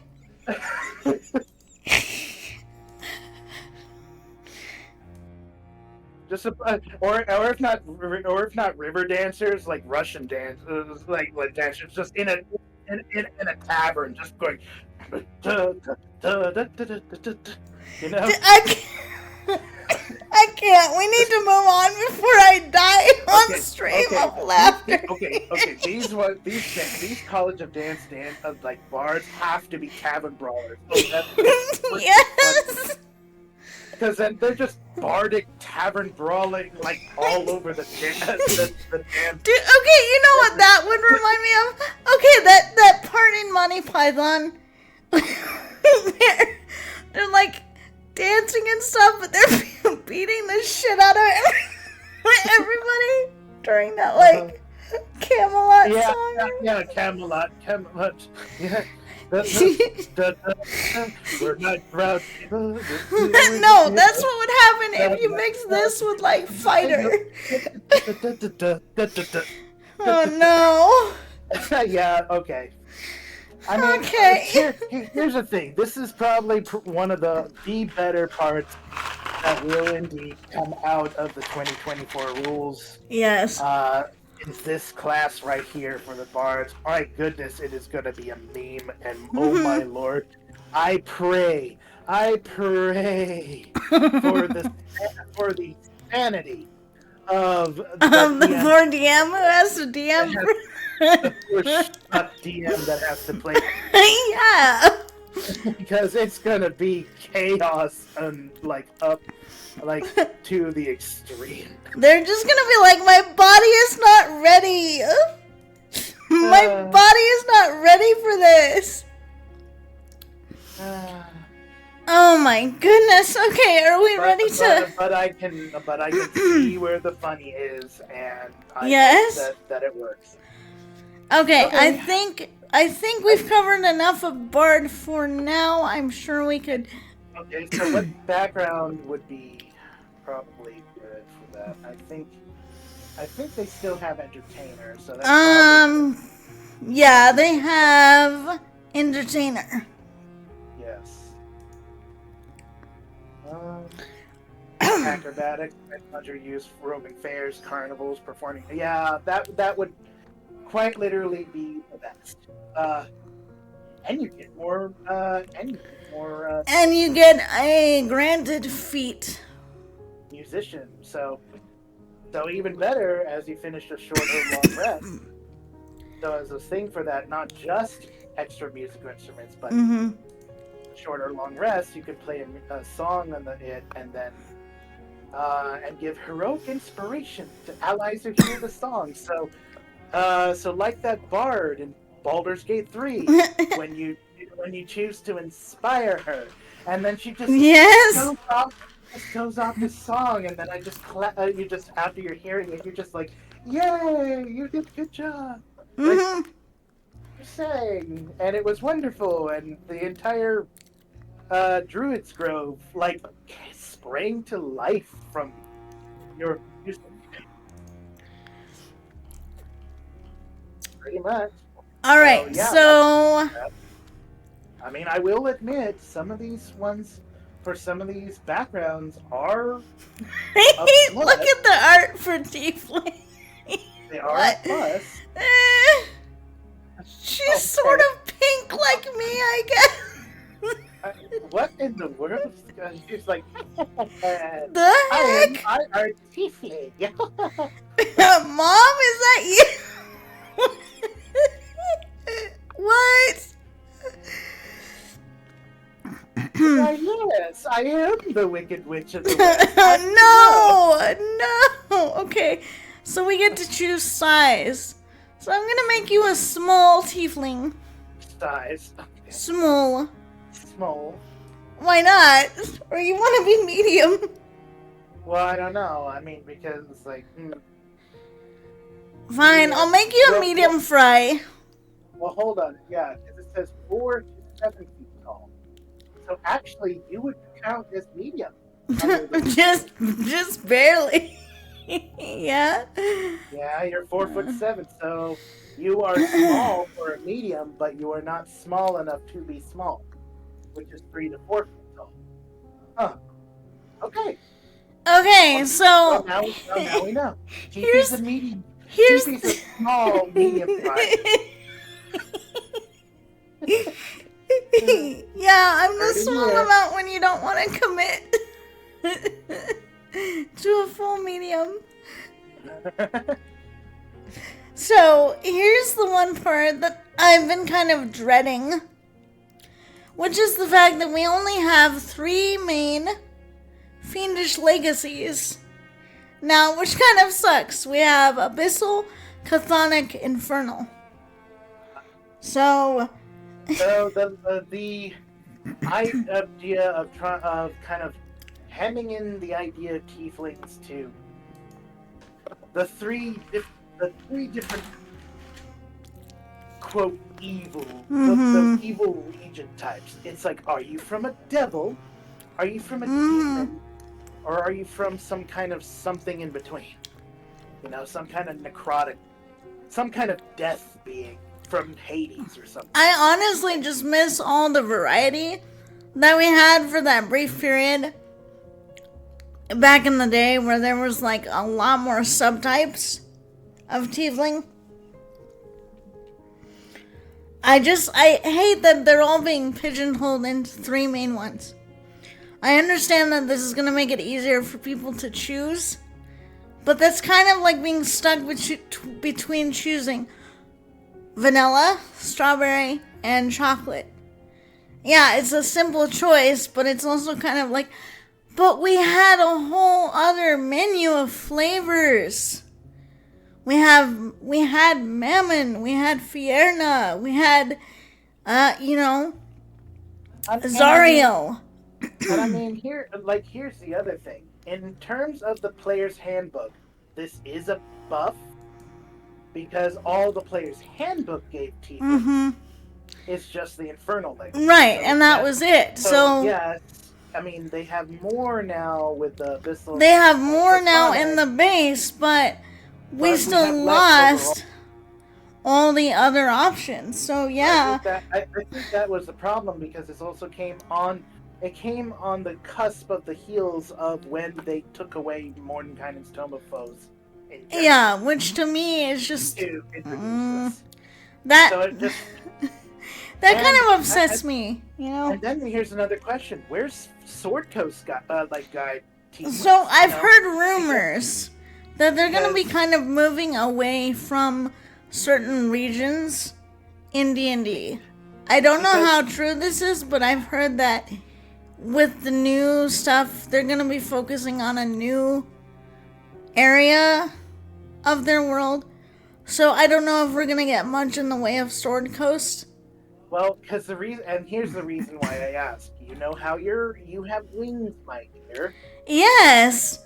That was an optional thing that came from 4 variant tieflings. Yeah, in the Sword Coast guide. So they're the only other class other than naturally occurring winged creatures that would, or not class, race, a species. Yeah. Yeah, so Runia had wings. Runia just confirmed what I was talking about. So Greyhawk is going to be default instead of Forgotten Realms. So well, you know what that means? You know what that means? I can just position myself as the ultra rare Legacy Forgotten Realms tiefling. When we came with wings as an option. And other other legacies. Well, I guess we can say now the Forgotten Realms are going to be truly forgotten. Basically. And that's kind of sad. Because in one of the games I had the most fun, I got to roleplay that I was being called to like a book book fair or book celebration in the Forgotten Realms for like a famous book that I had published. And that was one of like the coolest one-shots I got to be a part of.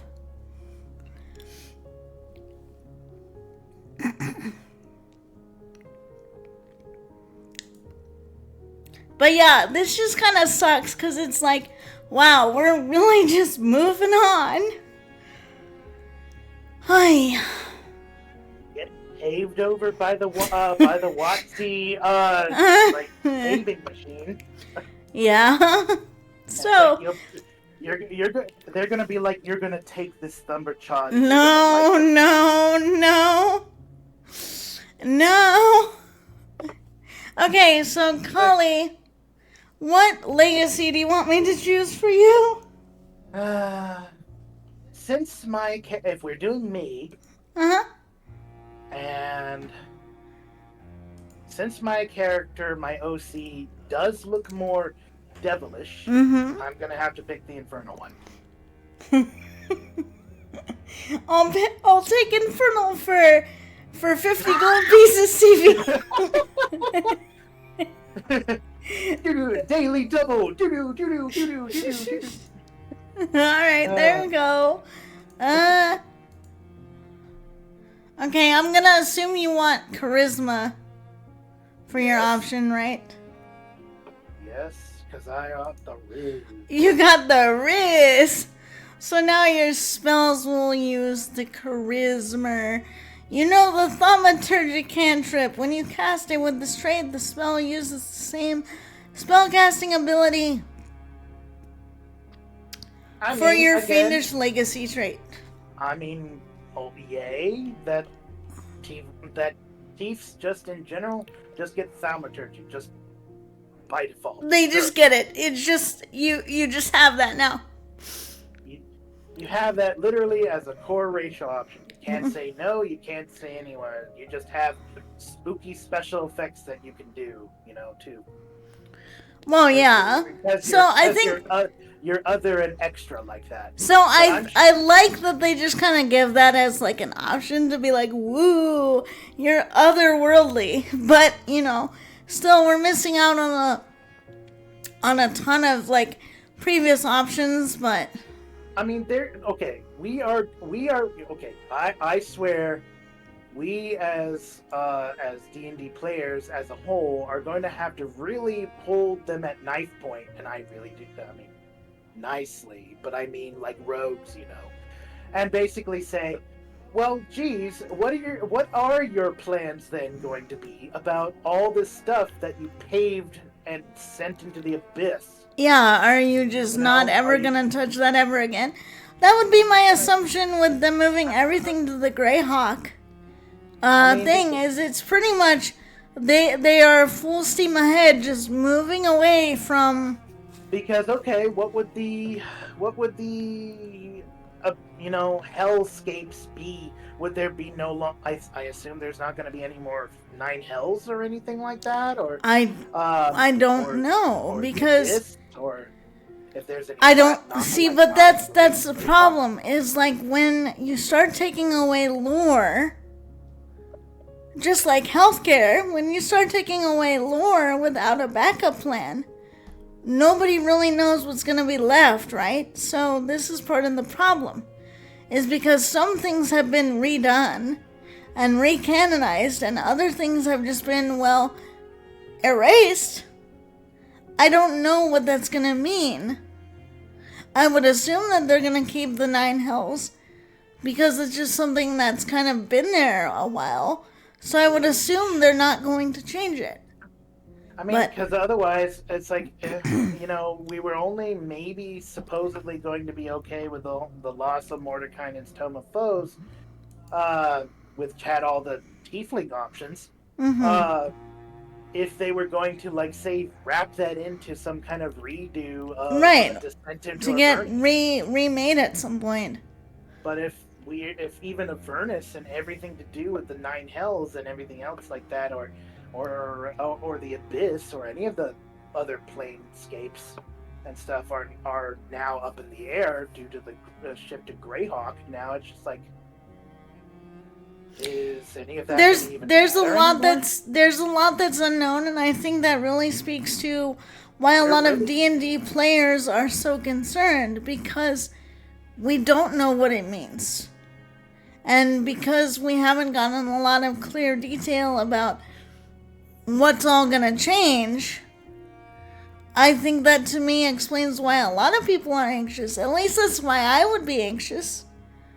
I mean, I don't know. especially you being an author of a world of a Yeah. space of that has held content and a lot Mm-hmm. and can do that. It's just like that. Yeah. That pretty much feels like, well, we're That's done like with this. having your We're world done. changed overnight. We're done with this universe. We're no longer here. Okay, Yoink, bye. bye! Tosses like literal, like God takes the earth and then chunks it Oh, into the bin. oh You know? no! Well, God doesn't love any of you anymore. Oh It loves this no! new Greyhawk world, right? It's shiny. It's shiny. It's And new. not problematic because reasons. I don't know. Which thing should we do next? You want to do Rogue? I think you'd probably be the most curious about how they do Warlock. Ah, We yes. need to look Because at I've been ranting about that for a while, basically because I have chosen Warlock for a lot of my stuff because of the short rest mechanic. Because for me, it really allows me to roleplay my low stamina IRL. So we really need to look at those and see. And I've been worried this whole time that they're just gonna chuck out the short rest because nobody wants to wait around for that kind of thing, you know?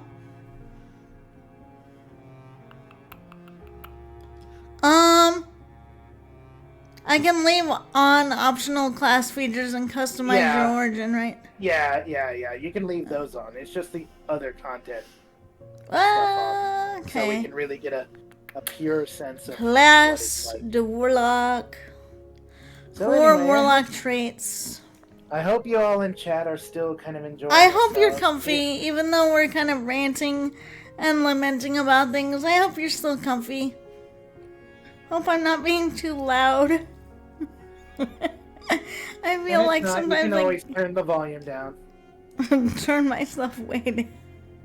Well, we can keep our volumes up, but you know, those in chat can keep your volumes down. Shh. As we whisper, Oh my god. "Hey, baby." It's like, are you enjoying this content? People are gonna want ASMR from you now. They're gonna be like, fuck you, TV, we're not calling. Oh no. It's gonna happen one of these days, you know it. It's my heritage. I'm just a hot fuckboy. Yes, you are. Anyway, Alright. you called that to my on some of the Baldur's Gate 3 stream. Yes? Like, oh, I can't go see you in your fuckboy face. Yeah. Yeah. Okay. Back to Warlock. We made Nexus pay attention. Hi. Glad to know you're still here.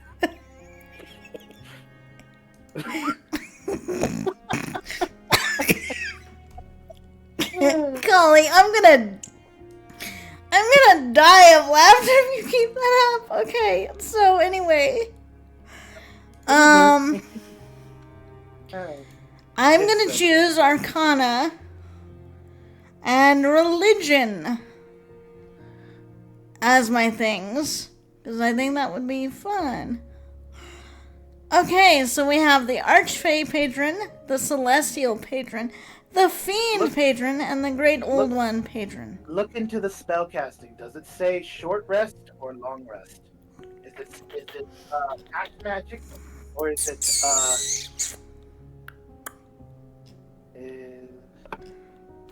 or does it say long rest? Where would I look for that? Pack magic under Eldritch Invocations. Okay. Through a cold ceremony, you have formed a pact with a mysterious entity to gain magical powers. Cantrips. You know 2 warlock cantrips of your choice. Spell slots. Okay, so... So it's still pack magic, and it says when you finish a short or long rest, it's spell slots. Okay, so you still have the option to kind of choose the short rest. And it's still the restricted warlock spell slot. Yeah, which I was kind of hoping, if anything that I was hoping for, I was kind of hoping that they were going to be less stingy with the spell slots.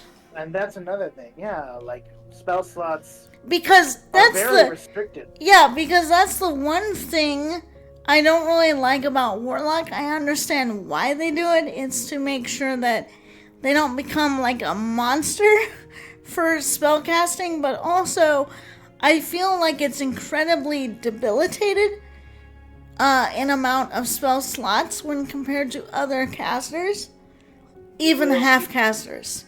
Like beyond 5th level, you will feel the burn. You're gonna feel the drag. Because this is what happened to me when I was playing a game. My first D&D game, actually, I was playing Warlock, and we got up to level 7, and I actually needed to start taking levels in Sorcerer to sort of make up for how limited my spell slots were, because it was like, okay, spend a spell, and I'm out. Granted, the fact that you can get some of that back on a short rest is sort of the, quote, trade-off, but the problem is not a lot of people want to stop for a short rest. Especially not if they're gonna replenish on a long rest. Most people are like, oh my goddess, really? You have to stop again? And I'm just like, I'm sorry. I have very small, spoons. Magical tanks. I need a lot of short rests. It is no joke that the Warlock class has been repeatedly memed as the nap monster. Yeah. which I mean honestly kind of fits me more these days, because I'm just like, phew, I exhausted myself and now I gotta sleep. So, I really identify with that, as a person. But it is kind of limiting in terms of gameplay when other spellcasters are, like, literally throwing around more spell slots. So, basically, they've kept it the same, which is a shame. Yeah, this would have been the perfect time. Right? This would have been the perfect time to revise some Warlock so that it's somewhere in between, like, a Warlock and a Sorcerer. In terms of, like... Or more like the half-casters, right? Yeah, or like a Paladin, for instance. And I mean, they did experiment around in the Unearthed Arcana with the idea of Warlocks being half-casters, but I think, like, the community was like, this is too weird, we don't like it. I'm like, okay. So they changed it back. But then they still didn't fix a lot of the things about the pact magic itself, which was like, well, make it so that it's 2 slots. Okay, so this is kind of interesting that in the same list for Eldritch Invocations, they also have the pact choices in the same list. Yeah, so they're not boons anymore, as they say. At 3rd level, you pick your subclass, which is. I mean, I guess that's fine. I'm gonna go with Pact of the Tome. Whatever mysterious wooga you yes. You wagon to,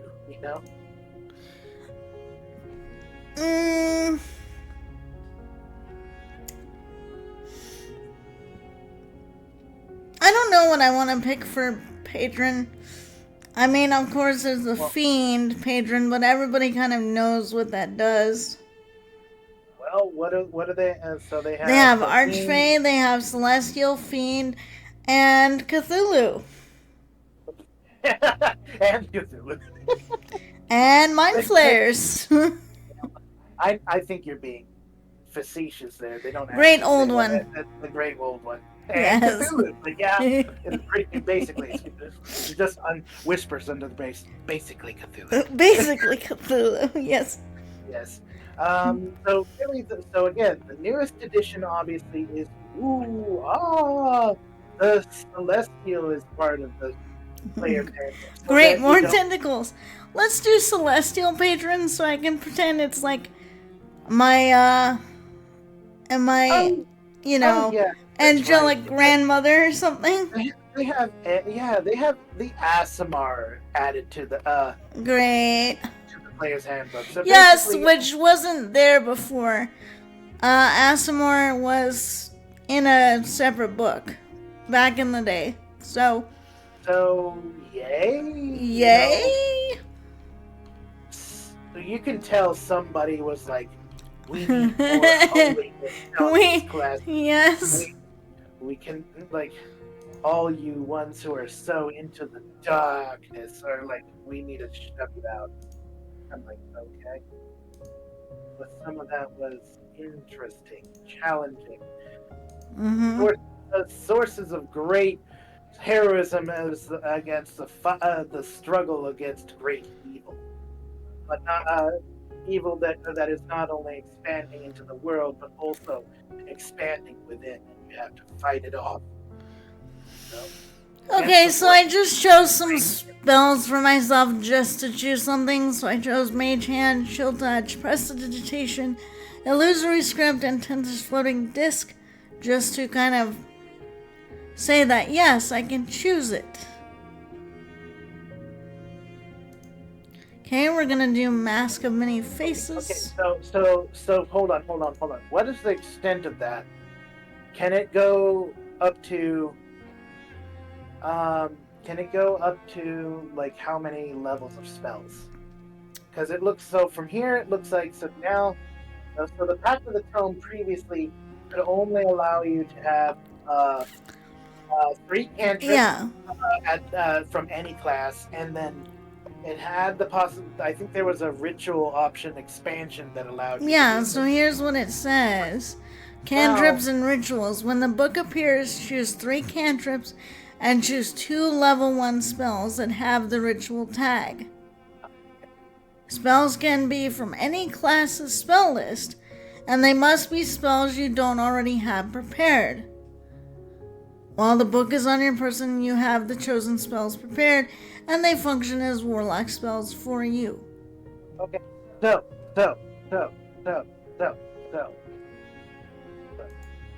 so as someone who likes warlocks and has done a lot of warlocks, you would have the ability to kind of say, would this, and especially those that like historically, some of the tome locks have been kind of your vibe. How do you feel about this? So basically, this is an invocation that allows you to get this feature not at 3rd level, but at 1st level.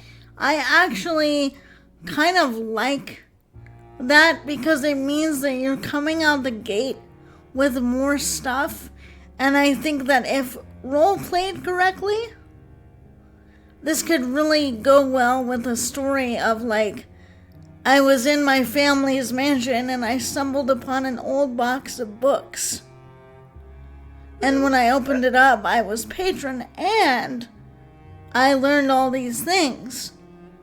But I guess the thing would be like, you don't, because the subclass doesn't appear until later. What it means that is that at 3rd, you won't know what your mysterious patron is, right?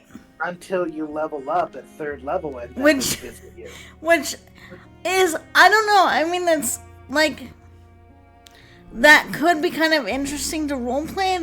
That it's also kind of like, I don't know what to make of that, because logically, if we're treating this like a story, the moment the pact is made, shouldn't you know something about what you made the pact with? It would be my only thing, is like, the way this worked before, you kind of made that choice right out of the gate, pretty much. And so there was no questioning about, who am I patron to? I don't know. Right. That's like, I don't know. That's kind of weird. If you even got any warlock at all, you're already delving into the idea of who you'd be warlocking with. So right? I understand why. And that the extra benefits was a blessing, some kind of boon for their service. I mean, I kind of understand from just a game design feature perspective why they might have done it this way, but for me, in terms of roleplay, that is kind of weird to have the benefits of your class earlier, but then not make the selection about your patron until later in the story. Also, I find it's kind of wild that it's like, look at that mask of many faces. Prerequisite, level 2 plus warlock. So that means you can't have that until you are at least level 2. Basically. So that's not an option for level 1 warlocks. So it's just like, okay, so they shift the invocations to level 1. Yeah. So now we need to know what are the level 1 options. Because now I'm just, what's left? Right?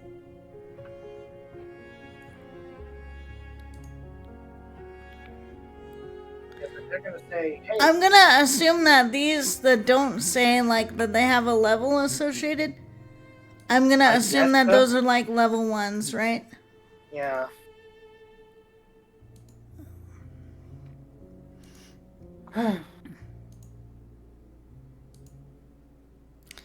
Okay, wow. So there doesn't, at least based on this,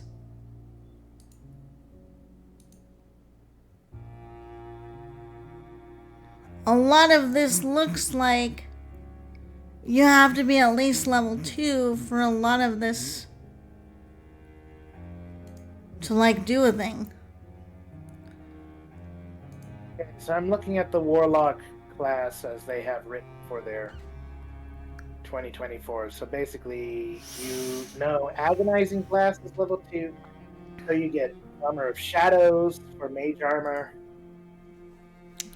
Okay, so this is kind of an interesting feature that I'm gonna read. It says magical cunning. You can perform an esoteric rite for 1 minute. At the end of it, you can regain an expended pack magic spell slot, but no more than a number equal to half your maximum rounded up.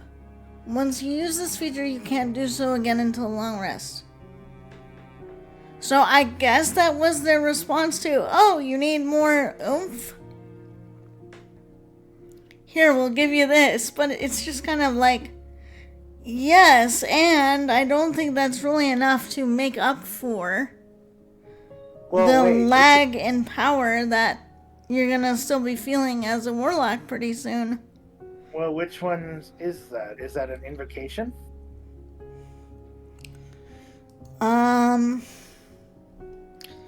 It's basically, it's under the features with like pack magic and stuff. It says second level is when it activates. So I'm thinking it's more like a feature.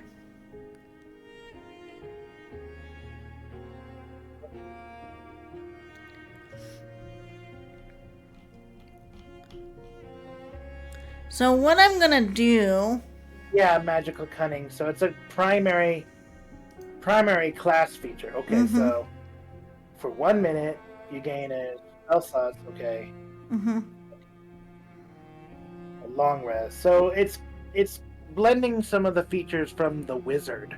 Yeah. And so yeah, that was about their own. That's their answer to these magical classes that have got that from Tasha's and stuff, that like the wizard gets it naturally, but then like Right. classes like the cleric and paladin, Mm-hmm. these other ones with things have gotten like extra boons that they get Mm-hmm. like to on a similar level to gain some of their power back, right? By Mm-hmm. shifting some of their resources from one pool to another pool, Right. because they really need the ability to cast stuff. But oh my lord, Mm-hmm. the ability to cast Yes. stuff through spell slots is really restricting. Mm-hmm. I suppose. I You know, mean, at any least benefit I of that is guess because they fine. added something that you can do with that. But You yeah, know. that's not an indication. So basically, really, all I'm seeing is other than the boons, right? Mm-hmm. Which let's not also like the one thing about that is that by the Pact of the Blade, Pact of the Chain, Pact of the Tome, you can have all of them if you wanted to. You can have Pact of the Tome and Pact of the Chain That's if you want, pretty. That's pretty disgusting.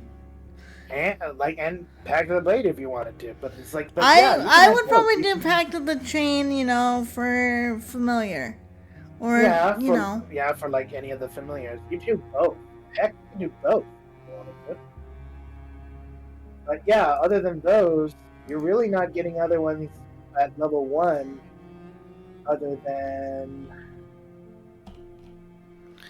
as far as they say, they're other than Eldritch Mind, Armor of Shadows. Mm-hmm. Uh,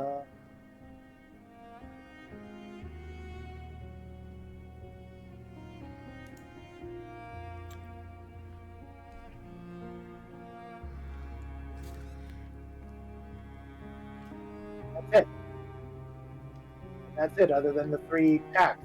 Mm-hmm. Otherwise, everything else is level 2 plus. Basically, And yeah. now some of the things are nice that they did shift down, such as Mm-hmm.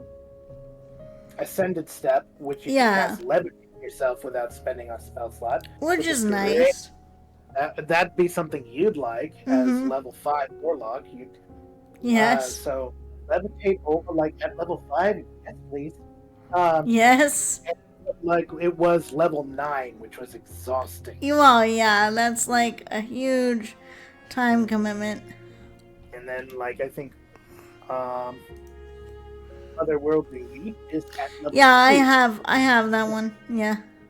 So that's very nice. Jump at level 2 can be pretty handy for those ones that Mm-hmm. want to do those strange eldritchy leaps Mm-hmm. of like, oh my god, how did he jump that high? You know? Yes. That's a natural, right? Oh my goddess, he's not normal. Of course I'm not. Of course I'm not. So I'm seeing that with my celestial patron, I'm having some access to spells that are more friendly in nature. It's looking like aid, for instance. I don't Yes. think aid was typically a warlock spell, so No, I think 8 is typically not. so That's I part of think the that's purely due to the angelic sort of nature that I have some access to, like healing and, some light based spells like Guiding Bolt is another one, because I don't think warlocks used to just willy nilly have access to that. Oh, and you should be able to tell what the subclass gives you uh, by what the subclass says. Well, I'll see. Oh, yes, okay. Here it is. I just didn't open up the window far enough. Yes. Aid, cure wounds, Guiding Bolt, lesser restoration. Okay, yeah. So that is where it's coming in. Oh, Guardian of Faith. Wall of Fire? Just no. Guardian of Faith is, that's okay. It can, I mean, it can it's still, decent. It's, you know. But then, look here, it has, like, greater restoration and then summon celestial, so that means I can summon my angelic grandmother and be like, come here, Granny, I need your help. But isn't this already an Asmar who's supposed to technically be that? So that would be like a celestial aid or something like that. I mean, to help fight. I think because we're working on me, I think I chose Tiefling for things. Did you for this warlock? Maybe I didn't even choose race yet. No, I didn't choose that yet. So I could make it Aasimar.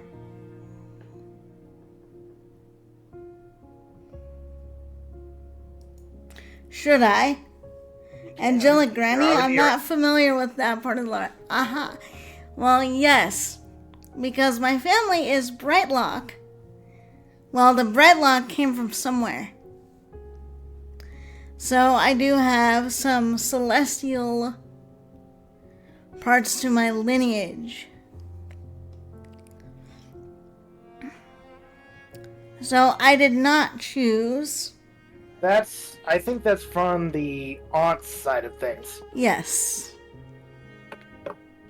So I did not choose an origin for this yet. So do you want to do Aasimar? So it would be... What's the mother of an aunt? That would be like a great aunt, right? Wouldn't that? Well, if like it was... No, right? Hold on. Because, no, that's my father-in-law's mother. So making her my grandmother. Just on my paternal side.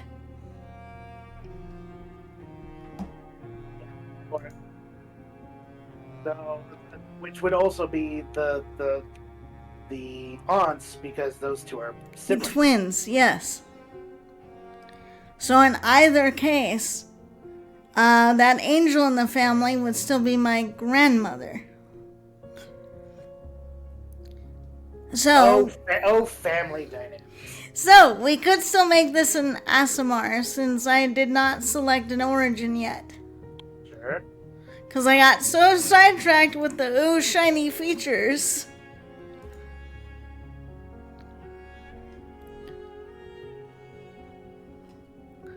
You have resistance to necrotic damage and radiant damage. Well, I guess.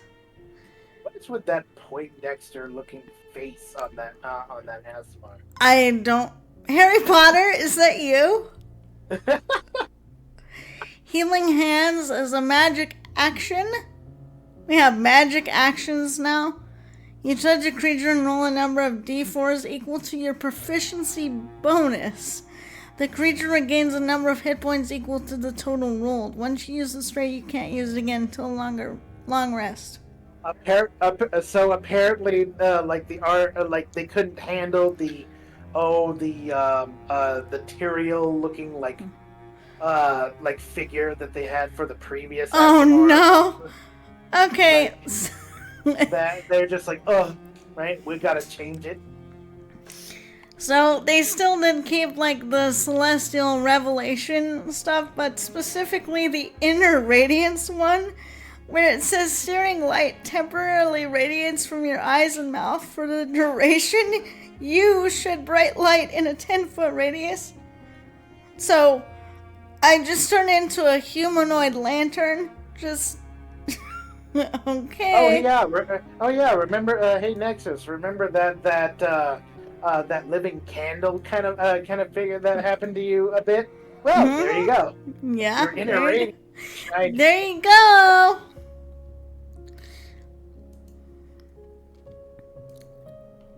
Oh, languages. I don't think this is something we did on the other sheets. I can't believe that. I'm a language nut. Okay, so I'm gonna say maybe we know Elvish. Wow, is this it? Is this it for languages? Wow, that's kind of upsetting. player's handbook, but still. Oh boy. Okay, well, but we're keeping to the new player's handbook, so wow, we don't have a lot of options. What a small PP selection. Jeez.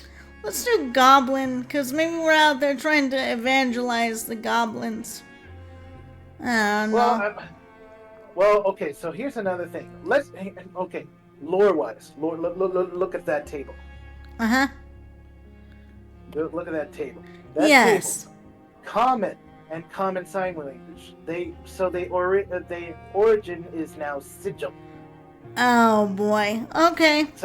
So what they're essentially saying now with that change, they're defining it's not a conquistador's language. They are saying quite literally, common is the language in the melting pot idea of their entire universe. That's kind of icky.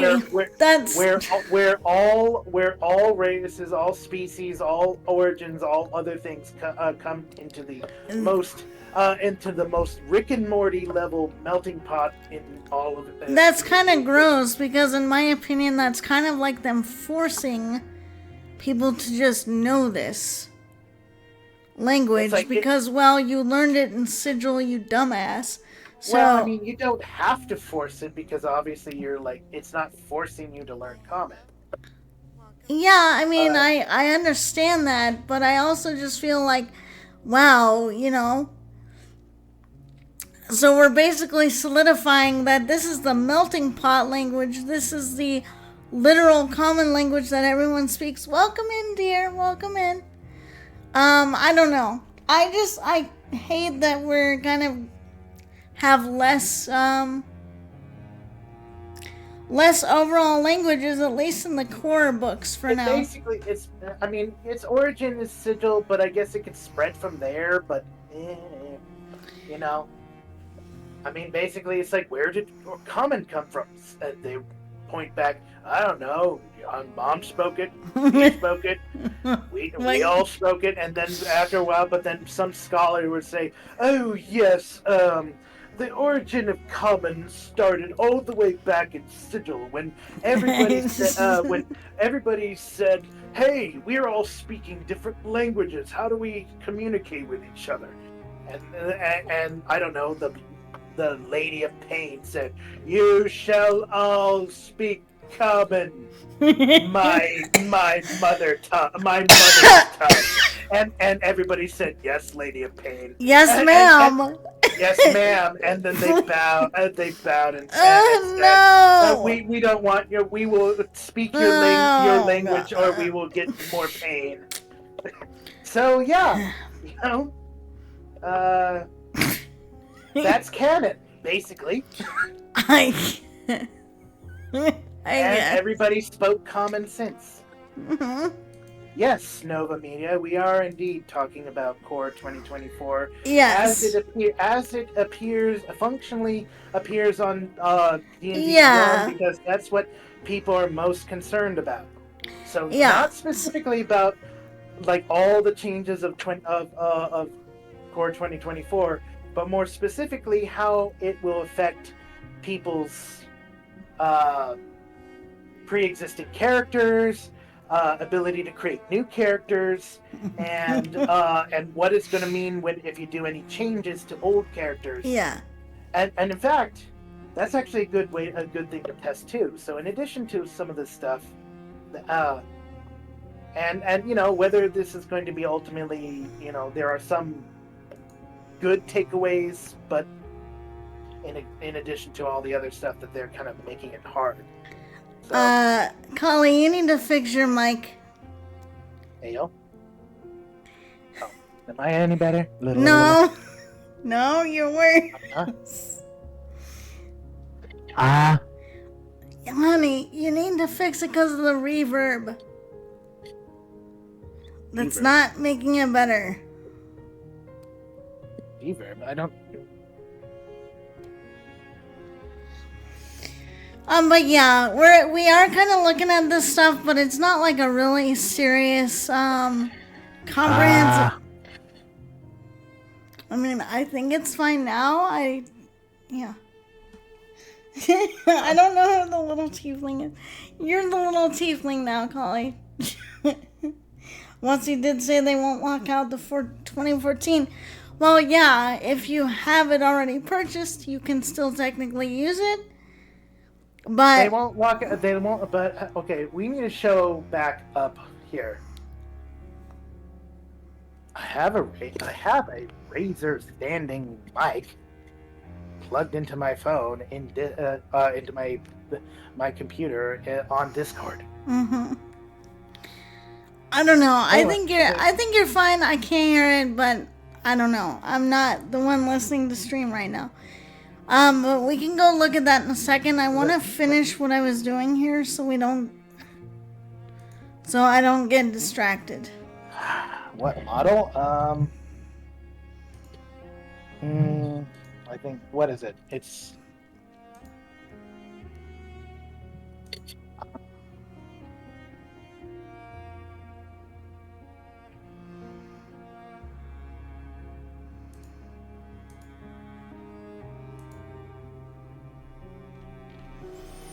a Razer Siren, basically, one of those. Yeah. Yeah, it's one of those. I think it should be okay. Well, that's just what I have. So if you're hearing any reverb, it's probably because, well, it's very sensitive. Mm-hmm. I don't know if you want to turn down the sensitivity or if you have it all the way down already.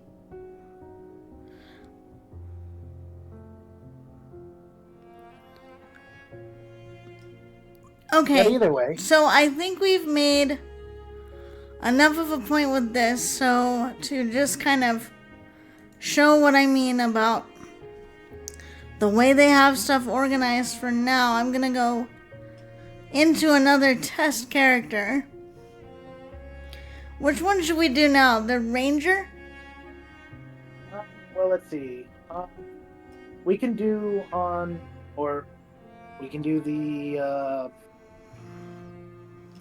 the go to their rules and go see how they're going to be laying those out. Or what are you wanting to, like, how do we want to show that it's like whether they are or aren't? I don't know, honey. You tell me what you want to do. Because I had one idea of what I was going to do.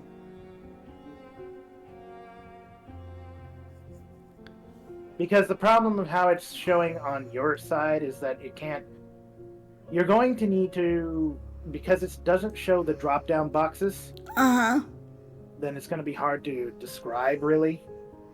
I guess maybe try the rules, the game rules section, and see how they're laying out the classes.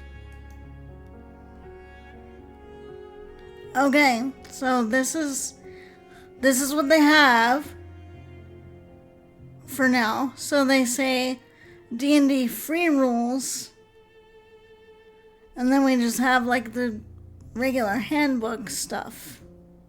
Yeah, and then only if you go down here, you're gonna see anything from like the 2014.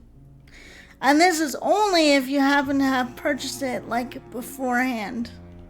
Yeah, so basically... Otherwise, you're just fat out of luck, and the only thing you're going to have access to is... So Nova, if you know anything of what happened with Volo's Guide and Mordenkainen's Tome of Foes, yeah, they're basically going to be doing the exact same thing. They're not... they pretty much don't give a flip about you. If unless you already have it and already purchased it, then it's legacy and shows for you. But... Yeah. If you don't, then it's very likely that that you're just plumb out of luck and you're not going to be able.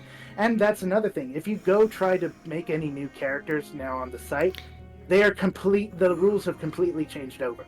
There's no way you can make an old legacy character. Even when you have the legacy ability, you cannot make a character anymore under legacy rules. Mm-hmm. We have proven that. So, as we've said multiple times in this stream, if you are going to update any of your characters that you made previous to this release, you're going to want to make sure that you save a copy.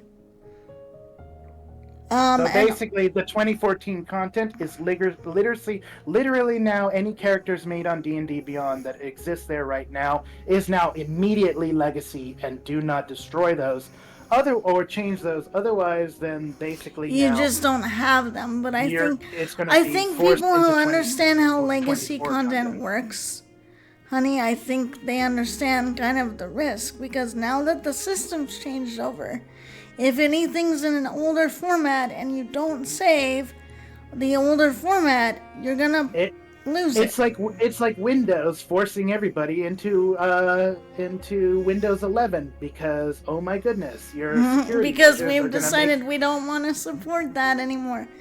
And they're gonna make you like open to hackers. Yeah. You know, so I think general that's probably a good thought about why they have the common sign language originating from Sigil. Maybe that is their way of kind of mimicking the Tower of Babel. Yeah, in a way, I don't know. That could, I mean, you know, given how much they're trying to lean back more into maybe they're taught with the Aasimar and the Celestial Warlock. They're trying to not be literally a devil's game, says the tiefling covering the game that caused the satanic panic. But that's neither here nor there. Essentially, all you need to know is, pretty much if you're not lucky enough to get all the content of the before times, you're not going to even have that to play with. So yes, they are making it accessible, but they are certainly not pushing the older content as much anymore, obviously, because they want you to play and use the new edition. But it just kind of stinks for those of us who like, you know, the more comprehensive view on things and some of the more options we had for choices and lore and stuff. It just kind of sucks when people decide, okay, we're going to take this out and we may or may not replace it. That kind of thing. So yes, and speaking of that, like especially where it comes to wizards, like wizards are especially hurt because they had lots of different choices based on the fact that their classes revolved around the schools of magic, but now in the 2024 they're severely limited to just 4 and like all the transmuters.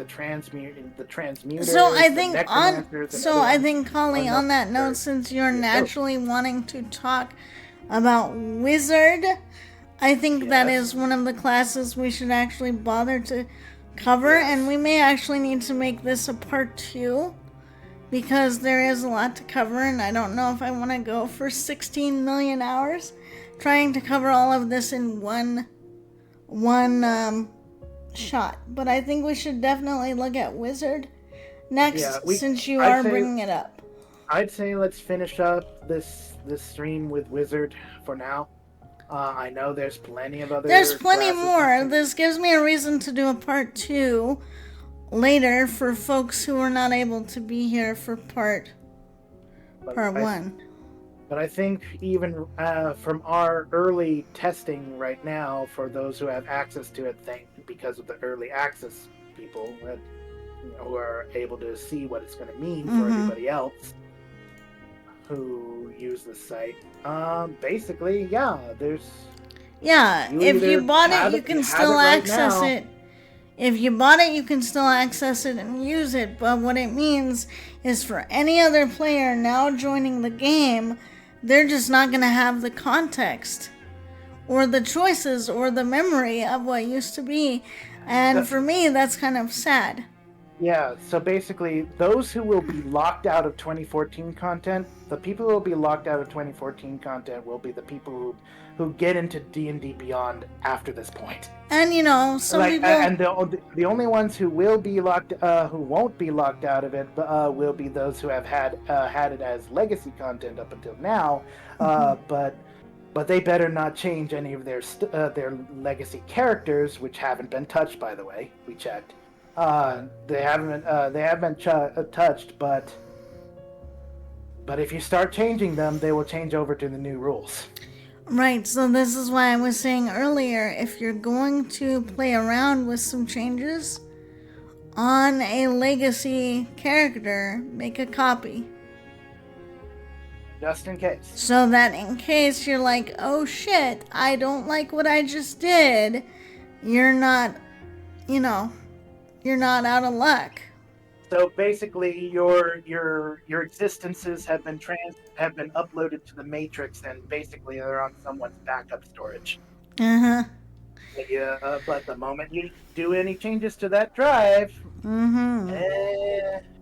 it's yeah. So we're just gonna mess around a little bit with Weeznard, and that's probably where I'm gonna end up calling the stream, because it is a bit late for me, and if we are going to do a part 2, I want to have enough energy for later to cover a bit more. So that is definitely fascinating lore there, General. Well, yeah, it's basically the biblical explanation for why there's multiple languages. Ah, yes. Okay. Which, I mean, they could be kind of using as inspiration in that sense.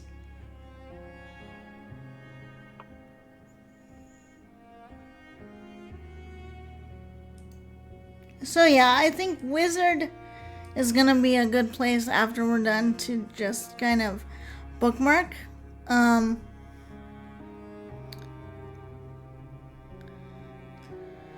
So then we get to choose proficiency. Obviously, I think I'm gonna do Arcana and Investigation. In general, most of that stuff. Scholar, while studying magic, you also specialize in another field of study. Choose one of the following skills in which you are proficient. I guess Arcana is what I'm gonna do. Oh, okay. So they have allowed for expertise in one of these skills. That is new.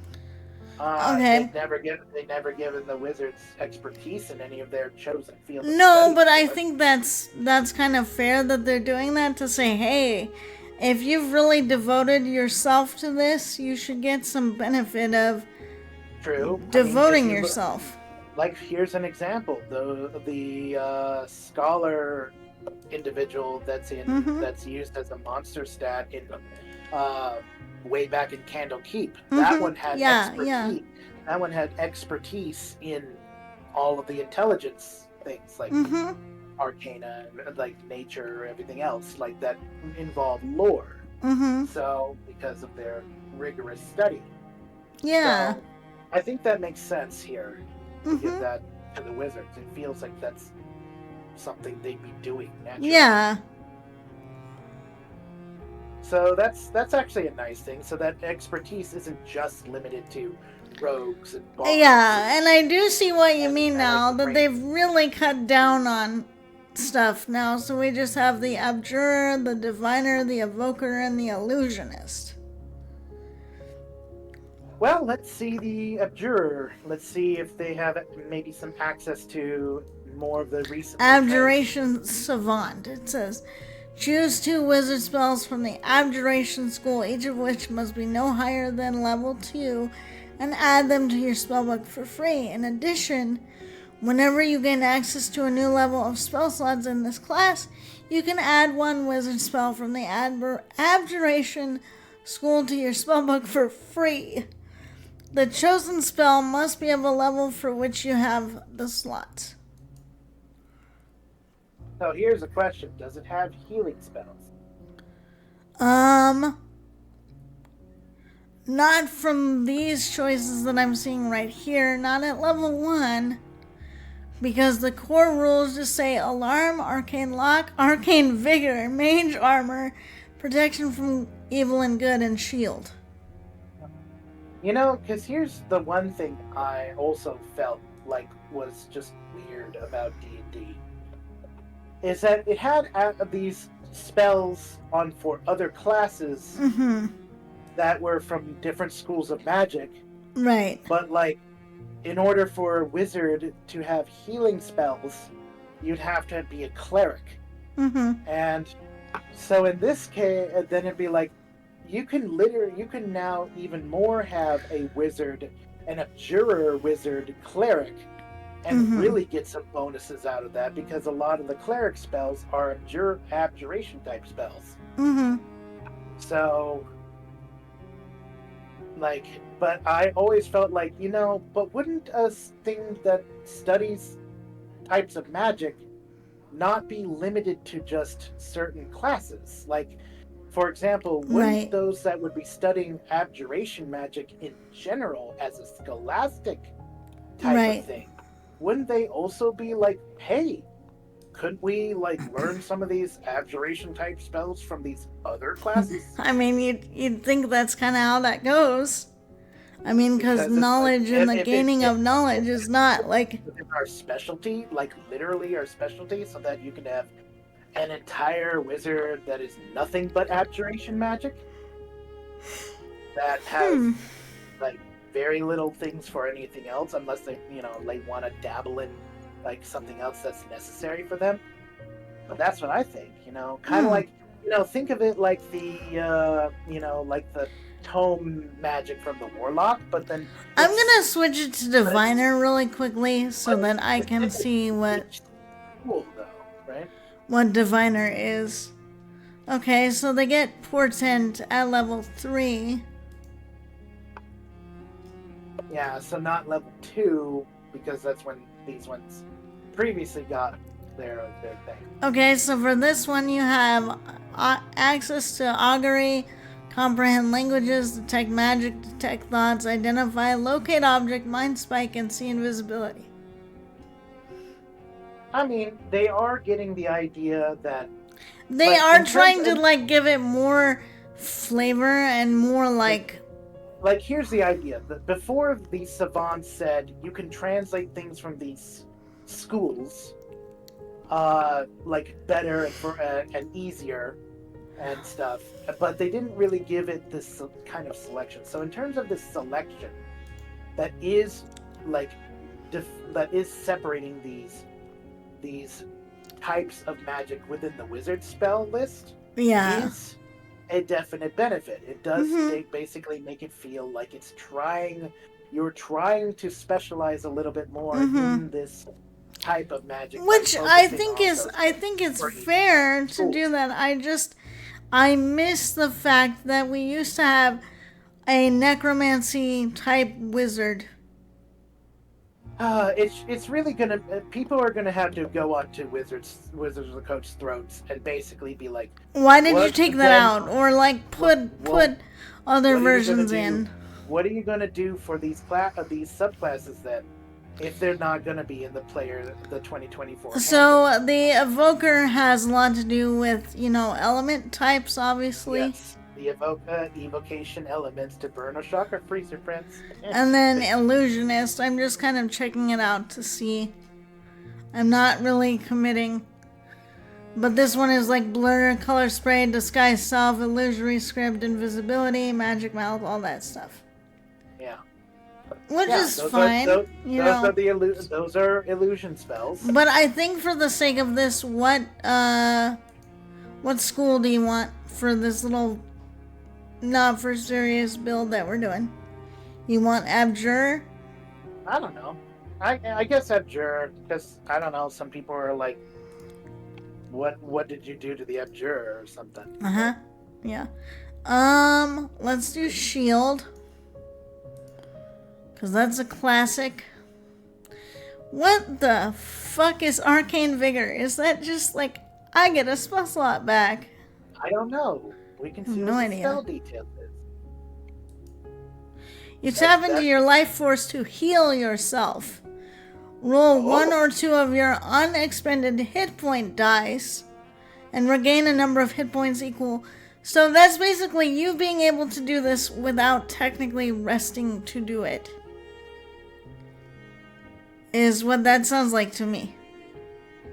Wait, and wait. Let's go into the options just to make sure.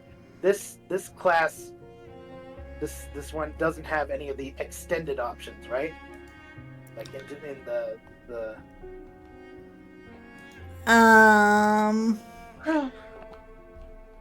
Let me.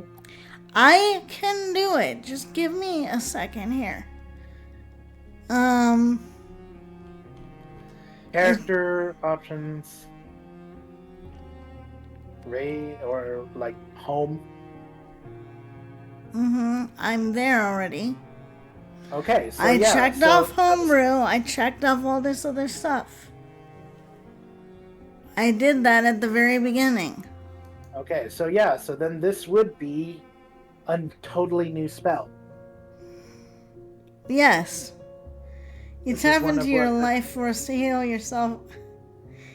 I mean, I don't think you're necessarily like hurting yourself, but I think you're more doing like what a Jedi would do, where you're just kind of like getting in the zone. I think what it is you are forcing the use of your, Hit die that- without needing to rest to do it. Like I Basically. just said. Yeah, so normally you can only spend those hit dice whenever there's a short rest or any Or a rest at long all. rest even. So this is But like the this hack. This says I want to tap into that pool early. Now, right because I right need now. it now, because if I don't do it now, I might die. Would be Precisely. the reason. Yes.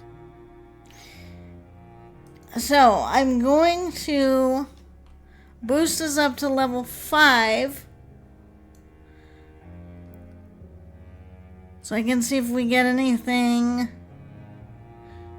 Okay, we get something called Memorize Spell. Whenever you finish a short rest, you can study your spell book and replace one of the level 1 plus wizard spells that you have prepared for your spellcasting feature with another spell from the book.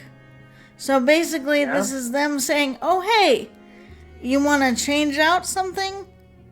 This is how we're allowing you to do it, basically." Yeah, and on a short rest too. So basically, so here's another thing. So this basically says, it says, Golly, was that necessary? yes, it was. It Okay. for the lulz. Okay. It I'm is, not they're gonna- saying that basically wizards are going to want to rest at the same pace as warlocks. So they're basically saying, "Hey, y'all, we want to rest too, because I want to switch out my thing for one of my things that's not really useful for this part of the phase, and it's going to be even more useful for the next part of the phase. Would you want, would you want me to be less useful to you?" Basically, no. I hope the answer is no. Otherwise, we should really question whether we're partying together. You know, kind of thing. Yes. So, yeah. So I mean, I'm it's choosing the feat this- that allows me to do the rituals. Meanwhile, the warlock is having a wank and eating a biscuit, chewing, and basically saying, "Yeah, what that guy said." Oh my god. I love you, honey. Be grateful I am so patient with you. Thank you, dear. You're welcome. Okay, so I just chose the ritual caster feat for this just because, more mileage. Yeah, ritual caster with a wizard. Oh my lord. And I was able to actually choose int for the spell casting, which Well- is nice. Well, wait a minute. Well, hold on a minute. Is the wizard, because previously the wizard class, you could just have it in your spell list and you just kind of get the ideas or benefits of ritual caster anyway, Uh-huh. simply because you learned them. But we need to see when have they kept the idea in how they perform their spells, their spell casting. Does it It have a clause says, in there and I quote, that it? Ritual Adept. You can cast any spell Yeah. as a ritual if that spell has the ritual tag and the spell is in your spell book. You needn't have the spell prepared, but you must read from the book to cast the spell in that way. Okay, so basically they say so long as you have it in your spell book, so meaning as long as you even know it, or like it's in the book, so it's still the same thing as the wizard. So then the real question is, would ritual caster would still be valuable for a wizard, if like versus any other I mean, like feat? And I mean, maybe if you really rapidly need some ritual spells that you couldn't get otherwise, but then I'm not really sure. I just kind of chose it because I thought, oh, that might, give me more options. But then again, that really then says, hey, I mean, it could maybe give some value if only to give you some rituals that from classes you wouldn't get normally. Or I just choose Magic Initiate Cleric or something and just do it like that. Because if I already have the ability to do rituals, then Ritual Caster might be redundant. Perhaps. I mean, the only value would be similar to like the Warlock's ritual book, where it allows it to pick from any rituals from any class. That would be the only value to that for a wizard. Yeah. So that you can pick things that they wouldn't normally have. So, like, does it have the option for speak with animals? Yes, which is one of the ones I picked. Purify food and drink was another one. Okay, speak with animals, beast bond, or I think beast sense. I think beast sense. No, they have alarm, comprehend, like level 1. Yeah, so they have alarm, comprehend languages, detect magic, detect poison and disease, find familiar, identify, illusory script, purify food and drink, speak with animals, tensor's floating disc, unseen servant. Okay, so I think the ones that normally they wouldn't have access to, like, is speak with animals, purify food and drink. Yeah. I think maybe like one other in there. Maybe, but I can. Like some of the detect magic things. I don't know, but could be handy, maybe. I'll just keep it there. This is just, a for fun thing. I'm not really gonna be too serial about it. Yeah, that's fine. We're just really just exploring with it. I'm just kind of testing it out. Because here's the final thing I think as part of this, at least this stream. Would this still elementalism? What's that? It says I was gonna say you exert control over the elements, creating one of the following effects. So it's like prestidigitation, but with elements. Oh, it's like the way of the 4 elements thing, but like wizard. Basically, yeah. So you could do fun little effects of elements. So that would be great for the evocation wizard to be like, I am flashy with all these elements, these little doodahs of all of it, right? I'm a wizard, literally, at a number of elements. Basically, yeah. So it basically takes all of those But do they still have... Oh, wait, no, they don't have... Because they won't have the... They won't have the stuff from the princes of the apocalypse. No, they will not. Which will be, or the Tasha's ones, which is No. basically all the extra elements that are like those little doodah things. That Yes. you do. So they took all that and basically said, okay, fine, here we'll just have something like that in one cantrip that does all of that. Mm-hmm. It's just it won't do the things that do something to justify the cantrip slot that actually can do something like the gust can still be a valuable spell to push somebody off an edge, right? Right. If you just need, like those camera people taking pictures of themselves right at yes, the edge of yeah, the, I know, right at the edge Holly. of the Grand Yes, Canyon, I and know. then a Yes, gust, I know. it And just they, took a I gust of know. wind. Yes, I know. It just took a gust of wind, Mhm. and there's 2 people less on this earth. Oh no. So that's all you need. Yes. And you're just like, I don't want to spend a spell slot on those people. Can On I those just people, why would I do that? Can I just blow some? Can I just fart in their general direction and Oh they just my fall lord. off the edge? Uh huh. Okay then. Now, granted, that would be something. It's like give my character something like that. Just like, oh yeah, just like. Yes. Alright, so I'm just picking some stuff to, like, go in the spellbook. I'm not being super serious. It'll give a whole new meaning to me blowing it out of my ass. Or a blowjob. No, that's a different blow, right? But still. Hey yo, I get vampiric touch now, or is like Well, yeah, that was kind of there, but summon undead. okay, General, you can do that. You. Alrighty, go ahead, get some sleep, take care of yourself. Thank you for joining us and our gooberish natures. But yeah, I think so. Back to what I was gonna say, which is, so to kind of finish off this scene would be, so is this. Is this still an accessible thing for you? Is this something that would be like,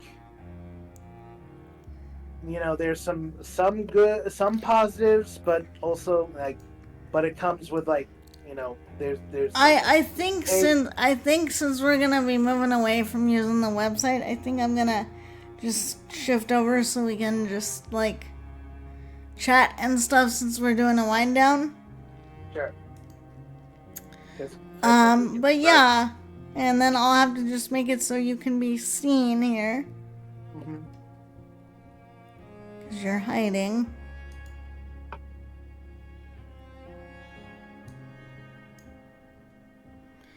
I guess what I would say is I like some of the organizational things that they've done to make it more clearly, outlined about what's part of what. So I like how they've tried to collect. You want to shrink me and put me over in the chair over by the fireplace? Okay, sure. Teeny Collie.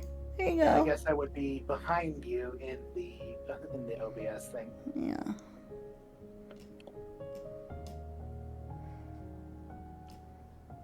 So that your tail's not whacked. Are you sure? Somehow behind my head. Yeah. That's a long tail. I know, huh? And your wings too. Uh-huh. Okay. Now they're okay. Good. I would say I do like some of the organizational things that they've done. I like how they've tried to more clearly outline things so that it's not a headache trying to get through, pages and paragraphs of stuff to figure out what you're supposed to know about the class. So I do appreciate the simplification in that sense, but I do kind of miss the fact that I now have options that other people who are just now coming into the franchise don't have. And so I guess that's one of the things I still don't know how I feel about, really. Is like, yeah, it's more organized, yes, it's more streamlined, yes, some things got an update, but also we lost a ton of content and we lost a ton of options with no real idea if those are going to be replaced. Or if we're gonna get like supplements to some of these things, or if they're just gone forever now. But I would say in terms of like the system on D&D Beyond, I think it's certainly navigatable. I think they have improved the way that a lot of their information is organized, so I will give them that. So I do think that's an improvement, and I do think that more people using D&D Beyond, that's going to make it easier on them to build characters and do what they need to do. But I think for those of us who have been around a while, I think it's just going to be a little bit bittersweet, I guess. And I guess if you're going to have any complaints, take them up to you-know-who. Take them up to the wizards of a certain coast. That's, yeah. So, but I think of a certain coast. In the Forgotten Realms. That they want to move. No wonder they want to move away from the Forgotten Realms. They don't want anyone coming and vibe checking their establishment. No wonder they're moving the D&D game world away from them. So that they can continue to do what they do and the rest of the players can't do anything. Mwahaha! Oh, they're so evil. Anyway. Well, I mean, they're doing what companies do. It's just kind of sobering to have been involved with D&D since, 2017 and see this amount of changes. I mean, some of them could be good for the game overall, but I just feel like if you're just going to start taking away stuff and not replacing it somehow, like, your world gets a lot less nuanced. And I think that's the thing I'm really feeling is, yeah, we've streamlined it, but we've also lost a lot of what gave us even more choice in how to make a unique character with a more unique background, or more choices. You're still layered. Okay.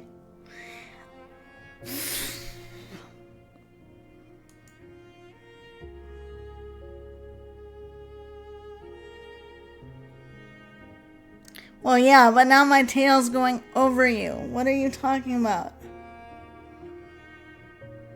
Well, yeah, I guess, I mean, you need to be over me because then you're in front of me in the scene, right? Yeah, so right now, it wasn't before. You're underneath me.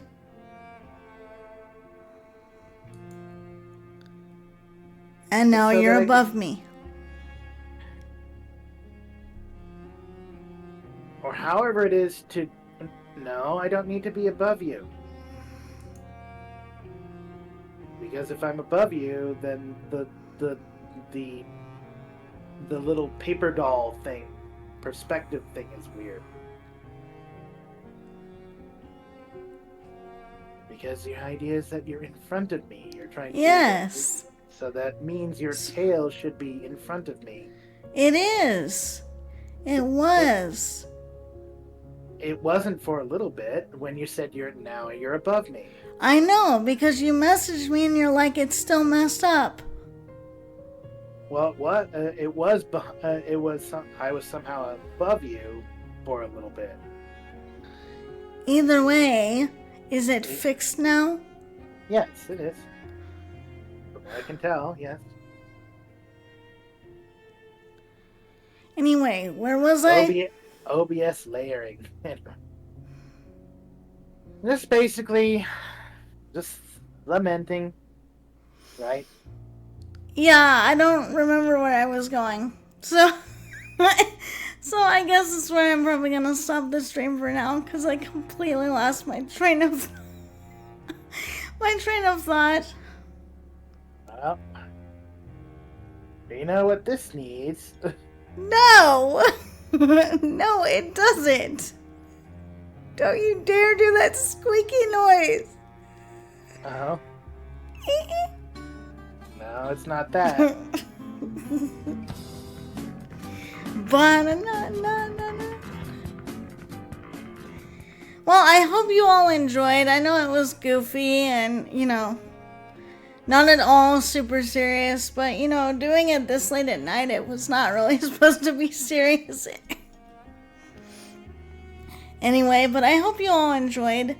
Nonetheless, I did. I had fun. Thank you. Thank you so much.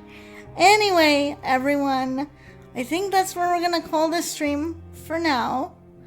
I might do a part 2 later. Later in the day, maybe in the afternoon or evening, probably when I get done with some schoolwork. Thank you. All right. We should figure out who we're going to raid. Well, I have a good little group.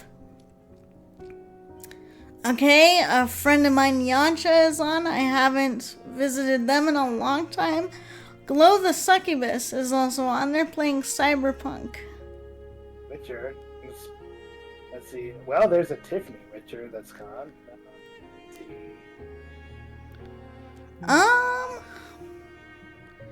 There's Boo the Slime who's doing Tavern Manager Simulator.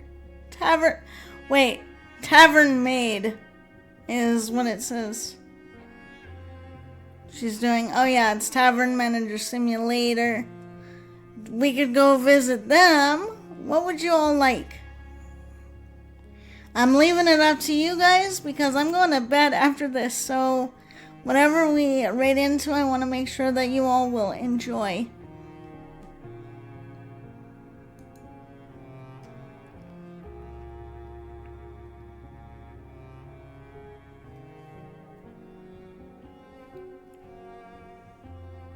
How about Tiffany Witcher? What are they doing right now? Dead by Daylight? Do you all want to go watch Dead by Daylight? I don't mind if that's what you all want to go do. I'd be fine with that. I don't particularly have any better ones out there. Alright, well let's go send some late night tiefling vibes to Tiffany Witcher. I know there's a tiefling Melissa, but we she's sleeping right now and we raided her last time, so I kind of feel like we should do someone different. Yes, someone who can use the extra boost, so sure. Alright, my dears. Thank you for joining me tonight. Thank you, Collie, for being my wingman, literally. I will see you all later. I'm not sure when. It kind of depends on when I get done with my schoolwork, but if I can, I would love to do a part 2 later today and hopefully have more of my regulars able to join in because it won't be so late. Yes. Alright, well, take care, everyone. Alright. Have a good rest of your night, and I'll see you again soon. Bye, guys. Oh, yeah, and we should have a raid message. Let's do late night Tiffy raid or something like that. Let's just do something simple. Alright. I'll see everyone later. Bye.